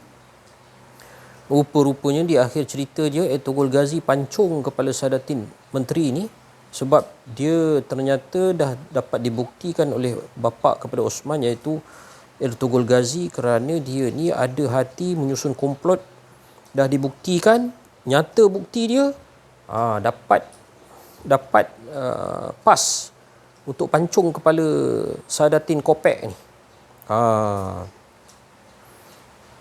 Malang sikit, Qopek ni dalam bahasa Melayu tak sedap dengar maksud dia lain, tapi bahasa Turki lain lah maksud Qopek ni kan. Jadi Ertugrul Ghazi pun pancung kepala Sadatin Qopek ni. Punyalah susah dia berjuang. Beratus-ratus tentera dia mati kerana pengkhianatan satu orang manusia bernama Sadatin Qopek. Itu baru peringkat ni. Di peringkat pengkhianat di dalam dia punya kemah dia sendiri. Dalam dia punya kabilah dia sendiri. Macam-macam nama. Ada yang nama Kocabas, yang akhirnya dia pancung terus. Kocabas ni. Sebab dia yakin dengan dia punya bukti yang ada. Kalau nak dibicarakan mungkin kalah. Jadi Ertugrul Ghazi ni memang dia dimarahi oleh adik-beradik dia. Sebab dia selalu buat tindakan unilateral. Dia ada abang nama Gondolo. Gondolo pun marah dia sebab kerana adik dia nama Ertugrul ni, kabilah dia asyik berperang. Dengan Mongol, dengan Salib. Jadi Gondolo ni tumbuk Ertugrul Ghazi. Bergaduh, bertumbuk, berdarah-darah, pecah bibir ni. Kerana Gondolo ni sukakan keamanan. Ertugrul ni suka jihad. Sampai Tunggul bagi ceramah lah kepada adik-beradik. Kita ni umat Islam. Kalau kita tanggalkan jihad daripada diri kita, apa guna dan maknanya kita Islam? Terdiam adik-beradik dia. Banyak dia ada abang, bukan Gondolo saja, ada banyak lagi abang-abang dia. Allahumma salli ala Muhammad. Lahirlah anak bernama Osman daripada Halimah Hatun. Bila Osman ni naik, banyak pula lah pengkhianatan dia. Allahumma salli ala Muhammad. Lagi banyak. Anak dia Osman pun hebat juga seperti ayah dia. Pengkhianat. Ada satu orang pengkhianat nama dia Bahadir. Bahadir ni terima upah emas daripada tentera salib. Bahadir inilah yang sebenarnya daripada upah tu dia membunuh kuda kesayangan Osman yang bernama Karayel. Terputus kuda tu. Menangislah si Osman, sedih. Kerana apa? Kerana menjual agama, menjual kepercayaan yang telah diberikan oleh agama, oleh pemimpin, oleh ketua kabilah, oleh ulil amri, dijual dengan habuan dunia. Beberapa keping emas dapat daripada tentera salib menjadi mata-mata gelap kepada Takfur, pemimpin ataupun governor Kristian dalam perang salib yang bernama Koses. Allahumma salli ala Sayyidina Muhammad. Macam-macam lagi pengkhianatan. Lalu Osman ni kena kahwin lagi satu. Bukan kehendak diri dia, tetapi diarahkan oleh guru mursyid dia yang bernama Syekh Adi Bali. Syekh Adi Bali ni merupakan bapa mertua dia bagi isteri yang pertama, iaitu Bala Hatun. Bala Hatun ni dia nafikan keakuan diri dia. Dia lawan, dia perang, kau kena kahwinkan suami kau, kata Adi Bali. Ini arahan yang bapa dapat. Kau kena kahwinkan suami kau dengan anak umur B yang bernama Malhun Hatun. Allahumma salli ala Sayyidina Muhammad. Masuklah Malhun Hatun dalam kabilah Osman. Sekali masuk tu, masuk bersama dengan pengkhianat dia sekali. Ada satu pengkhianat nama Zoe. Zoe ni pula memang kafir. Tetapi Islam dengan kafir ketika itu terbahagi pada dua. Ada kafir yang baik, ada kafir yang jahat. Kafir yang baik banyak. Ada Takfur ataupun governor yang bekerjasama dengan Osman. Contohnya governor daripada daerah Nikia. Dia baik, dia tolong Osman walaupun dia disekat oleh beberapa governor lain di daerah Byzantine tu yang bernama Koses, yang bernama Rogatus, yang bernama Nikola. Semua ni bersatu menyerang Osman. Tetapi adalah satu orang yang Allah lalukan kepada dia rezeki yang beli kapet-kapet daripada kabilah Kai ni. Kalau tidak, kapet-kapet kabilah Kai dibuat oleh orang perempuan kabilah Kai tak laku. Dia kenakan boykot. Jadi governor Kristian yang bernama Nikia ni beli. Allahumma salli alaihi. Jadi ada orang kafir yang baik. Orang kafir yang baik yang bekerjasama dengan umat Islam. Dia memang ada dalam Quran pun ada. Memang ada disebutkan kafir-kafir yang baik. Kafir yang hati dia baik. Allahumma salli ala Sayyidina Muhammad. Saya dipahamkan nanti masa Imam Mahdi turun pun ada orang kafir yang ikut Imam Mahdi.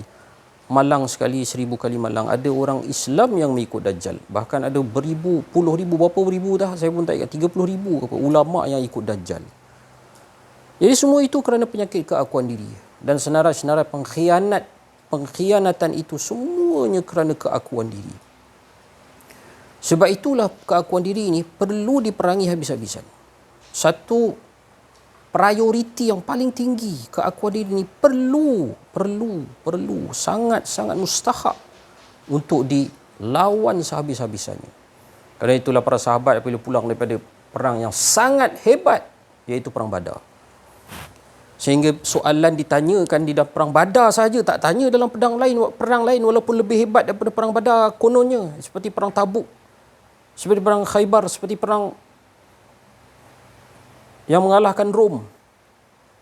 Allahumma salli ala sayyidina. Tapi perang Tabuk, perang Badar memang hebat kerana ketika itu senjata-senjata yang digunakan pelepah tamah, tidak bersedia untuk perang, tetapi Allah berikan kemenangan walaupun tentera musuh berganda-ganda. Balik daripada perang itu, sahabat bertanya, ada lagi tak perang hebat daripada ini?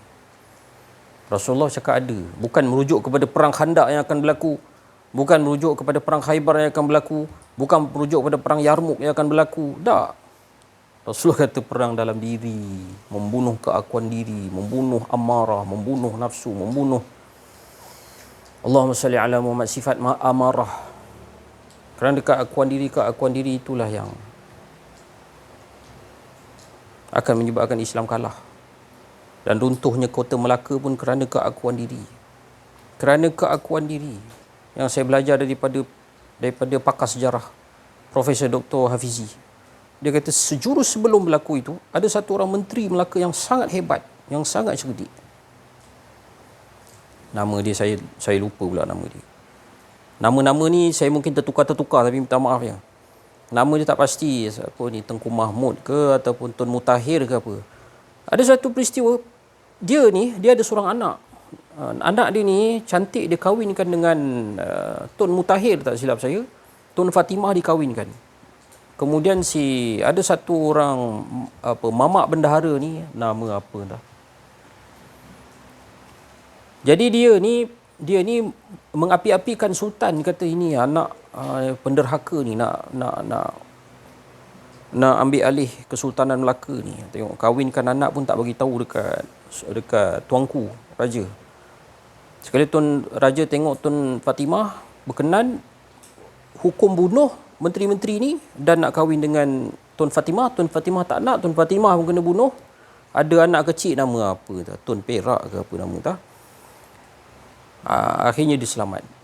Jadi Prof Dr. Hafizi tu kata mereka ini semua dicas sebagai penderhaka sultan dan dipasung. Dipasung ni maknanya ada satu keris panjang. Keris tu dicucuk di sini sampai ke jantung. Itu hukuman bunuh dalam bangsa Melayu. Darah boleh keluar di hulu keris, keluar darah setitik, orang tu maknanya dah mati. Orang tu mati. Hebat teknologi orang Melayu. Jadi dia kata tak lama lepas itu Portugis pun datang dan kalah kota Melaka. Padahal sebelum tu Portugis datang berkali-kali dah nak ambil kota Melaka ni. Tapi tak berjaya sebab kota Melaka ni memang hebat. Meriam beribu-ribu. Prajurit-prajurit yang berpuluh ribu. Tentera-tentera upahan. Keadaan yang strategik. Kota yang hebat kalah Konstantinopel. Allahumma salli. Tapi tewas kerana pengkhianatan kepada agama, kepada bangsa dan negara oleh raja sendiri. Kerana raja itu sendiri mempunyai keakuan diri yang membuak-buak, mempertuhankan hawa nafsu. Jika benarlah kisah Allahumma salli ala Muhammad Profesor Dr. Hafizi tadi. Kita ni disuruh melihat generasi yang silam. Dalil je surah Fatihah tu. Kita kena melihat betapa penting dan relevannya apa yang Syekh Aziz cakap ni. Allahumma salli ala Muhammad. Allahumma salli ala Muhammad. Allahumma salli ala Muhammad. Cukuplah setakat tu. Mudah-mudahan kita bertemu lagi di kesempatan lain. Ampun maaf dipinta kalau ada tersilap kata keakuan diri, terlajak bicara, terguris hati. Tidaklah. Saya niatkan sama sekali untuk menguris hati kalian. Sesungguhnya para masyayikh menyayangi semua. Bila Ustaz Aziz sebut pasal fadilat amal, bukanlah benci kepada kitab fadilat amal. Saya sendiri baca kitab fadilat amal. Tak, bukan itu maksud dia. Bila para masyayikh sebut pasal PhD, bukan benci kepada orang ada PhD, bukan. Tapi nak tarik semua, iaitu menafikan keakuan diri. Ada PhD bagus, tetapi dengan syarat tak ada keakuan diri. Baca kitab bagus, memang itu sangat baik. Dengan syarat tak ada keakuan diri. Penting sangat membuang keakuan diri itu. Semuanya sayang. Semuanya para arifin billah ni semua sayang semua sekali. Tadi dapat disaksikan sendiri tadi dalam perbicaraan tadi, melihat dan memandang makhluk semuanya sama. Allahumma salli ala sayyidina Muhammad sallallahu alaihi wasallam wa ala alihi wasallam. Alhamdulillahirabbil alamin. Assalamualaikum warahmatullahi wabarakatuh. Alhamdulillahirabbil alamin al-mukashafa ghaibil fuqara ila siratal mustaqim ila siratal mustaqim ila siratal mustaqim la haula wala quwwata illa billahil aliyyil azim. Subhanaka la ilma lana illa ma 'allamtana innaka antal alimul hakim. La haula wala quwwata illa billahil aliyyil azim. Syukur kita kepada Allah Subhanahu wa taala, limpahan kurnia Allah Subhanahu wa taala dapat kita bersama-sama berkumpul pada hari yang dimuliakan oleh Allah Subhanahu wa taala, yang mana yang selalu saya sebut dengan keluarga saya, hari-hari Allah, ayam, hari-hari Allah. Hari-hari Allah tu apa? Tidak merasai keakuan diri, itulah hari-hari Allah. Setiap hari, setiap detik, kita menghala tujukan ke arah keesaan Allah Subhanahu Wa Taala. Saya nak bagi tahu kat sini, saya talk pagi tadi, talk semalam dengan keluarga saya lah. Saya itulah, saya diajar gitu oleh Allah Subhanahu Wa Taala. Kadang-kadang lepas sembahyang pun saya terus buat apa-apa yang patut, tapi dia stopkan. Allah Taala stopkan. Kau cakap ni. Itu saya dapat. Kalau tuan-tuan dapat, alhamdulillah. Rasailah. Nanti dia akan suruh cakap dengan keluarga lah. Bukan saya main-main. Ini bukan saya nak ikut hawa nafsu saya nak cakap dengan keluarga saya. Minta maaf. Saya tak suka macam tu. Isteri saya tahulah keadaan saya. Kalau saya tak nak cakap, saya takkan cakap. Tapi bila dia bergetar di situ, saya akan cakap. Nasihat apa walaupun 20 minit, Syekh Azim pun beritahu, 20 minit pun kau cakap je, tak apa. Janji datang daripada dia. Saya tak nak ada hawa nafsu saya, buat apa, rugi saya.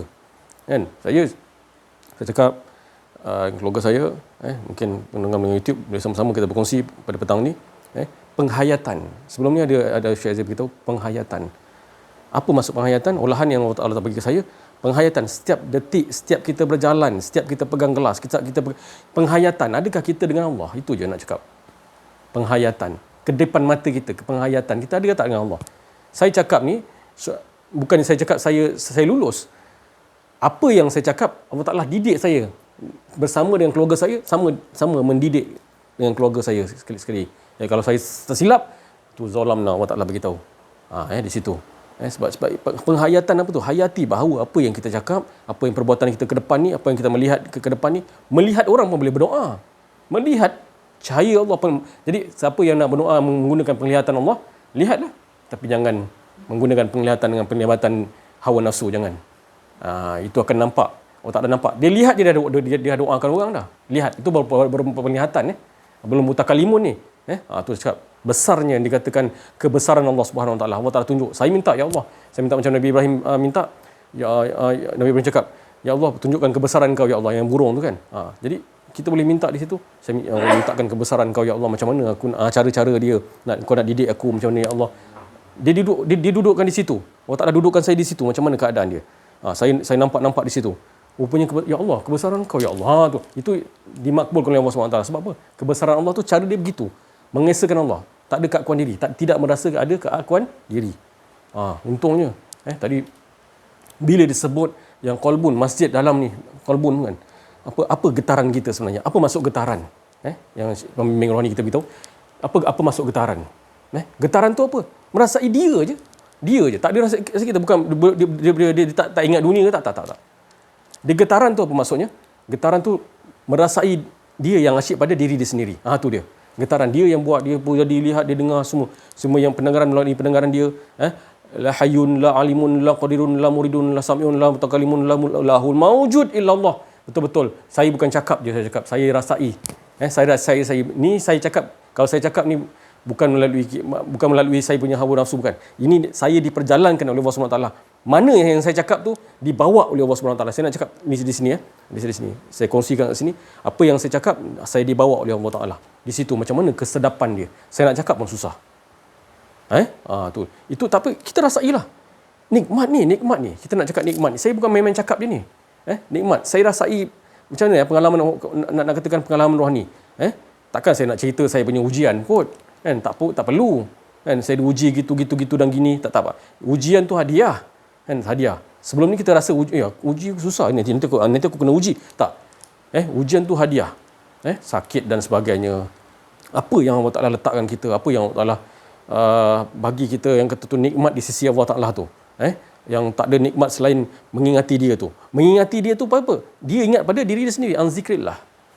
Kalau kita ingat Allah. Kalau tak betul-betul orang tak kenal Allah, kita ingat Allah Taala jauh lagi tu. Jauh kita ingat Allah. Tapi kita ingat Allah, anzikrillah. Dia ingat pada diri dia menyatakan diri dia semua esa, bukan mengaku Tuhan. Tapi pengakuan keesaan adalah untuk Allah Subhanahu Wa Taala. Zatullah tadi, zat. Yang sebenar-benar zat. Dialah asyik pada diri dia. Itu sebenarnya. Keberuntungan kita dinampakkan oleh Allah Subhanahu Wa Taala seperti itu, dididik oleh Allah Subhanahu Wa Taala. Saya pun tak mampu juga. Saya tak mampu. Memang saya tak mampu. kan. Tapi diajar oleh Allah SWT, tak apa, ketidakmampuan inilah yang aku suka dengar. Yang aku suka dengar, yang kau tak mampu tu. Kalau kau rasa kau mampu, maknanya kau ada mempunyai keakuan diri. Itu saya risau tu. Khauf wal ju'. Inna awliya Allah la khaufun alaihim wa lahum yahzanun. Tak ada rasa takut dan bimbang. Tapi kita bergetar. Getaran yang dikatakan Rasulullah sendiri pun, Rasulullah tu seperti air mendidih tu, mendidih, menggelegak. Dia rasa ketakutan dia. Ada keakuan diri. Itu dia Allah Taala bagi saya penglihatan di situ. Sebab saya tak tahu lah, Allahu Akbar, saya tak tahulah saya bila mengimbas balik saya punya kehidupan saya yang dulu, bukan saya cakap sekarang ni saya baik, tak. Kehidupan saya yang dulu dengan keakuan diri saya saya bekerja dan sebagainya, ya Allah, malu saya di hadapan Allah Subhanahu Wa Taala. Jadi itulah yang Allah Taala ajar, kau bawalah di hadapan aku, tak apa. Bawa dia dan kau mengaku betul-betul. Saya belajar dulu, tingkat mana ke saya tak tahulah, tingkat mana, saya tingkat atas pokok je. Jadi belajar, keakuan diri saya yang saya nampakkan dulu. Dosa yang paling besar ialah keakuan diri saya. Itu saya perhatikan dalam diri saya, wa fi anfusikum afala tubsirun. Ini yang penting sekarang ni. Saya tak pentingkan yang lain-lain, Kan? Apa yang saya plan tak jadi, saya tak heran. Saya cakap. Sebab saya ada Allah. Dulu saya rasa, plan ni tak jadi, tak. Aku ada Allah. Allah Ta'ala aturkan semua. InsyaAllah. Aku yakin Allah SWT. Itu dia. InsyaAllah. Jadi peperangan tu, yang seperti yang diceritakan tadi, Syekh Abdul Somad tadi tu kan. Apa yang kita risau? Itulah keakuan diri kita. Dan kita kena nampak ulama-ulama yang suk ni. Ulama-ulama suk ni. Yang tali barut ni. Dia bukan kalah, tapi dia nak ceritakan bahawa kan, tali barut ni lah yang memusnahkan Islam. Kan? Dia tak ajar benda-benda ni. Bukan nak kuat seperti mana pegang keris, pegang pedang. Bukan itu yang lain. Yang pentingnya dalaman ni diperangkan, yang diceritakan di perang, bukan pegang keris kau pergi main TikTok, kau pergi dekat mana-mana Gunung Ledang ke apa ke, kau anggap kau ada buah silat. Bukan. Itu pun aku suka. Saya pun suka. Saya pun sokong. Tapi yang penting aku sokong kau yang dalam tu. Kan? Kau belajarlah benda ni. InsyaAllah kau akan kuat. Kau tak perlu nak TikTok. Tak perlu nak tunjuk kat orang. Kan? Kau ada silat dan sebagainya. Tak perlu. Ini saya nak seru. Sebab saya diperlihatkan oleh Allah SWT. Saya nak tegur. Saya harap dia dengar suara saya ni. Bukan saya cakap, saya bangga dengan korang. Tapi yang penting dalaman ni, kau ada dalaman ni. Rohaniah kau ni sentiasa bersama dengan Allah SWT. Apa? Buang nafi keakuan diri. La ilaha illallah. Cari pembimbing rohani. Bukan cari guru silat sahaja. Bukan cari guru silat saja yang boleh main bunga dan sebagainya, boleh terbang dan sebagainya. Tak. Cari guru pembimbing rohani yang nak bimbing hati kita kepada Allah Subhanahu Wa Taala. Saya seru. Itu betul semangat jihad yang sebenarnya. Jihad hawa nafsu. Sama kita tahu tadi, perang Badar yang paling hebat. Selepas perang Badar apa ni? Dia perang hawa nafsu ni dalaman ni. InsyaAllah kita sama-sama berdoa. InsyaAllah sama-sama kita memperkuatkan dalaman kita ni. Ini benda yang manis. Mubasyiran wa nazira. Kabar gembira yang Rasulullah bagi tahu ni. Kabar gembira. Kau nafikan keakuan diri kau akan diperlihatkan oleh Allah Subhanahu Wa Taala. Kemanisan yang amat sangat. Kemanisan yang tak dapat nak diceritakan. Macam mana keadaan dia. Tadi. Saya tak boleh nak cerita satu getaran yang berlaku dalam talk tadi. Satu getaran yang Allah Ta'ala ceritakan. Aku asyik pada suara tu. Aku asyik pada diri aku. Aku asyik pada diri aku. Tapi minat yang ke mana? Jangan tanya saya. Carilah. Kalau jemaah-jemaah dia tahu. Jemaah-jemaah yang betul-betul menghayati, dia akan tahu di mana yang dikatakan keasyikan Allah Subhanahu Wa Taala tadi, yang dalam talk ni ada tadi. Carilah di minit-minit yang menyatakan bahawa keasyikan dengan Allah. Aku asyik dengan diri aku. Dengar tak suara tu? Kalau dengar, alhamdulillah. Jadi setakat sini saja daripada saya. Wabillahi taufiq wal hidayah. Wassalamualaikum warahmatullahi wabarakatuh. La haula wala quwata illa billah. Allahumma shalli ala sayyidina Muhammad. Warahmatullahi wabarakatuh. Syukur alhamdulillah masih lagi diberi nafas untuk terus mengesakan dia. Masih lagi diberi ingatan tentang kalimah la ilaha illallah, di mana la adalah pakaian kita, illallah kita mengisbatkan dia sahaja yang wujud, dia yang esa. Jadi sebelum saya belajar tentang kenal diri, kenal Allah, saya tak tahu tentang pakaian kita adalah lama benar memakai pakaian Allah. Ya. Kitalah yang ada, kitalah yang berkuasa, kitalah yang pandai, kitalah segala-galanya. Jadi, dan juga bila sebelum belajar tentang ilmu ini, dalam hati ni kalau kita kenal guru mursyid atau kita kenal seseorang yang kenal Allah, jadi kita dapat bayangkan orang tu berjalan atas air. Orang tu boleh terbang, boleh baca dalaman seseorang. Rupa-rupanya bila seseorang itu kenal diri, kenal Allah, itu adalah karamah tertinggi. Jadi syukur kepada Allah bila belajar ilmu ini di sini. Jadi bukan sahaja itu yang saya pandang. Kalau dulu itulah yang saya pandang. Kalau orang itu boleh berjalan atas air, itulah yang saya akan cari ataupun jadikan dia sebagai guru mursyid. Tapi rupanya anggapan saya kurang tepat. Jadi di sini belajar dengan guru mursyid, dia akan membimbing rohani kita ke arah yang betul. Betul-betul kenal Allah. Tidak rasa ragu-ragu dan memang yakin dengan Allah. Cuma perlukan masa untuk mengamaliahkan setiap apa yang dipertuturkan. Semata-mata kalam daripada guru mursyid adalah kalam daripada Allah. Itu sahaja yang dapat saya kongsikan pada hari ini. Sekian. Assalamualaikum warahmatullahi wabarakatuh.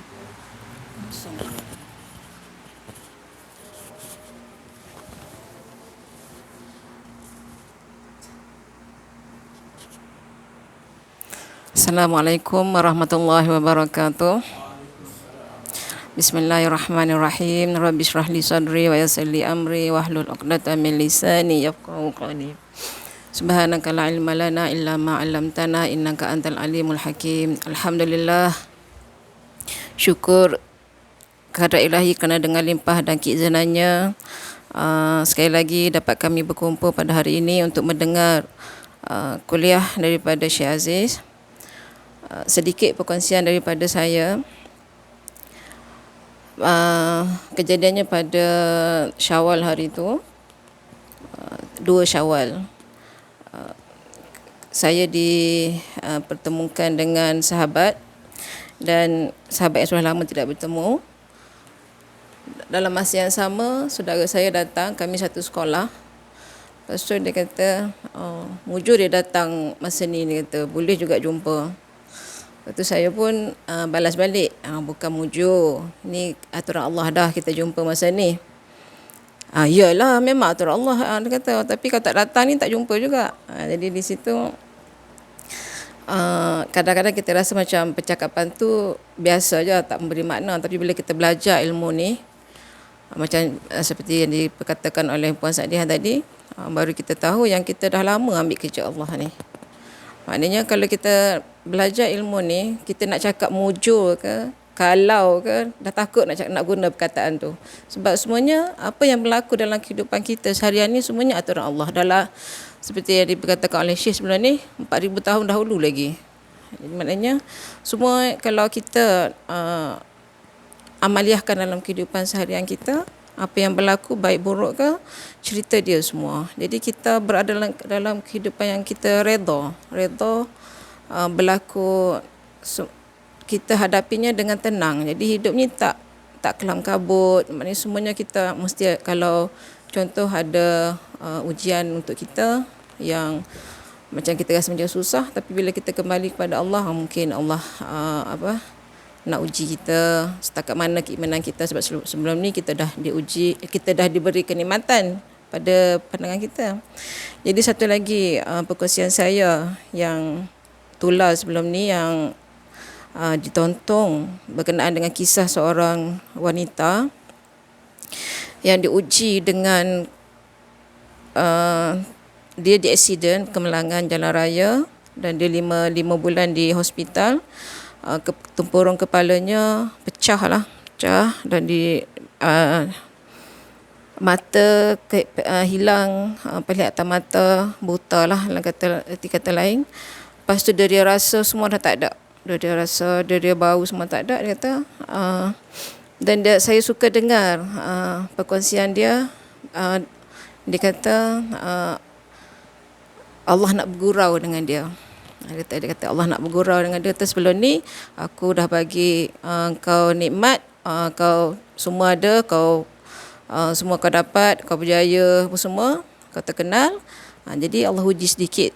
Tu dia kata Allah nak bergurau dengan dia. Macam mana, maknanya boleh tak dia terima ujian tu. Jadi saya begitu kagum dengan dia, begitu semangat kuat dia. Dia kata dalam bercerita pun dia masih tersenyum. Dia kata saya redha dengan ujian Allah Ta'ala ni. Dia kata sebab saya anggap ini sebagai satu nikmat. Allahu Akbar. Saya rasa memang saya kagum dengan dia. Tahap keimanan dia mungkin tinggi lah. Jadi dia punya tauhid dia tinggi. Kita bila nak tahu kita ni beriman atau tidak apabila kita diuji. Sebenarnya jangan sekali kamu merasa beriman sebelum kamu diuji.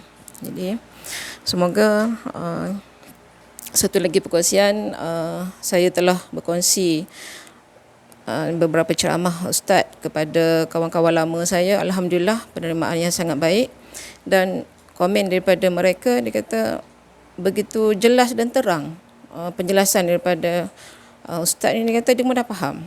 Jadi saya kata benda ni sebab jadi pesanan saya, jangan skip. Bila kita dengar video ceramah mana-mana agama pun jangan skip. Jadi sebab dia tak sampai maksud, dengar sampai habis.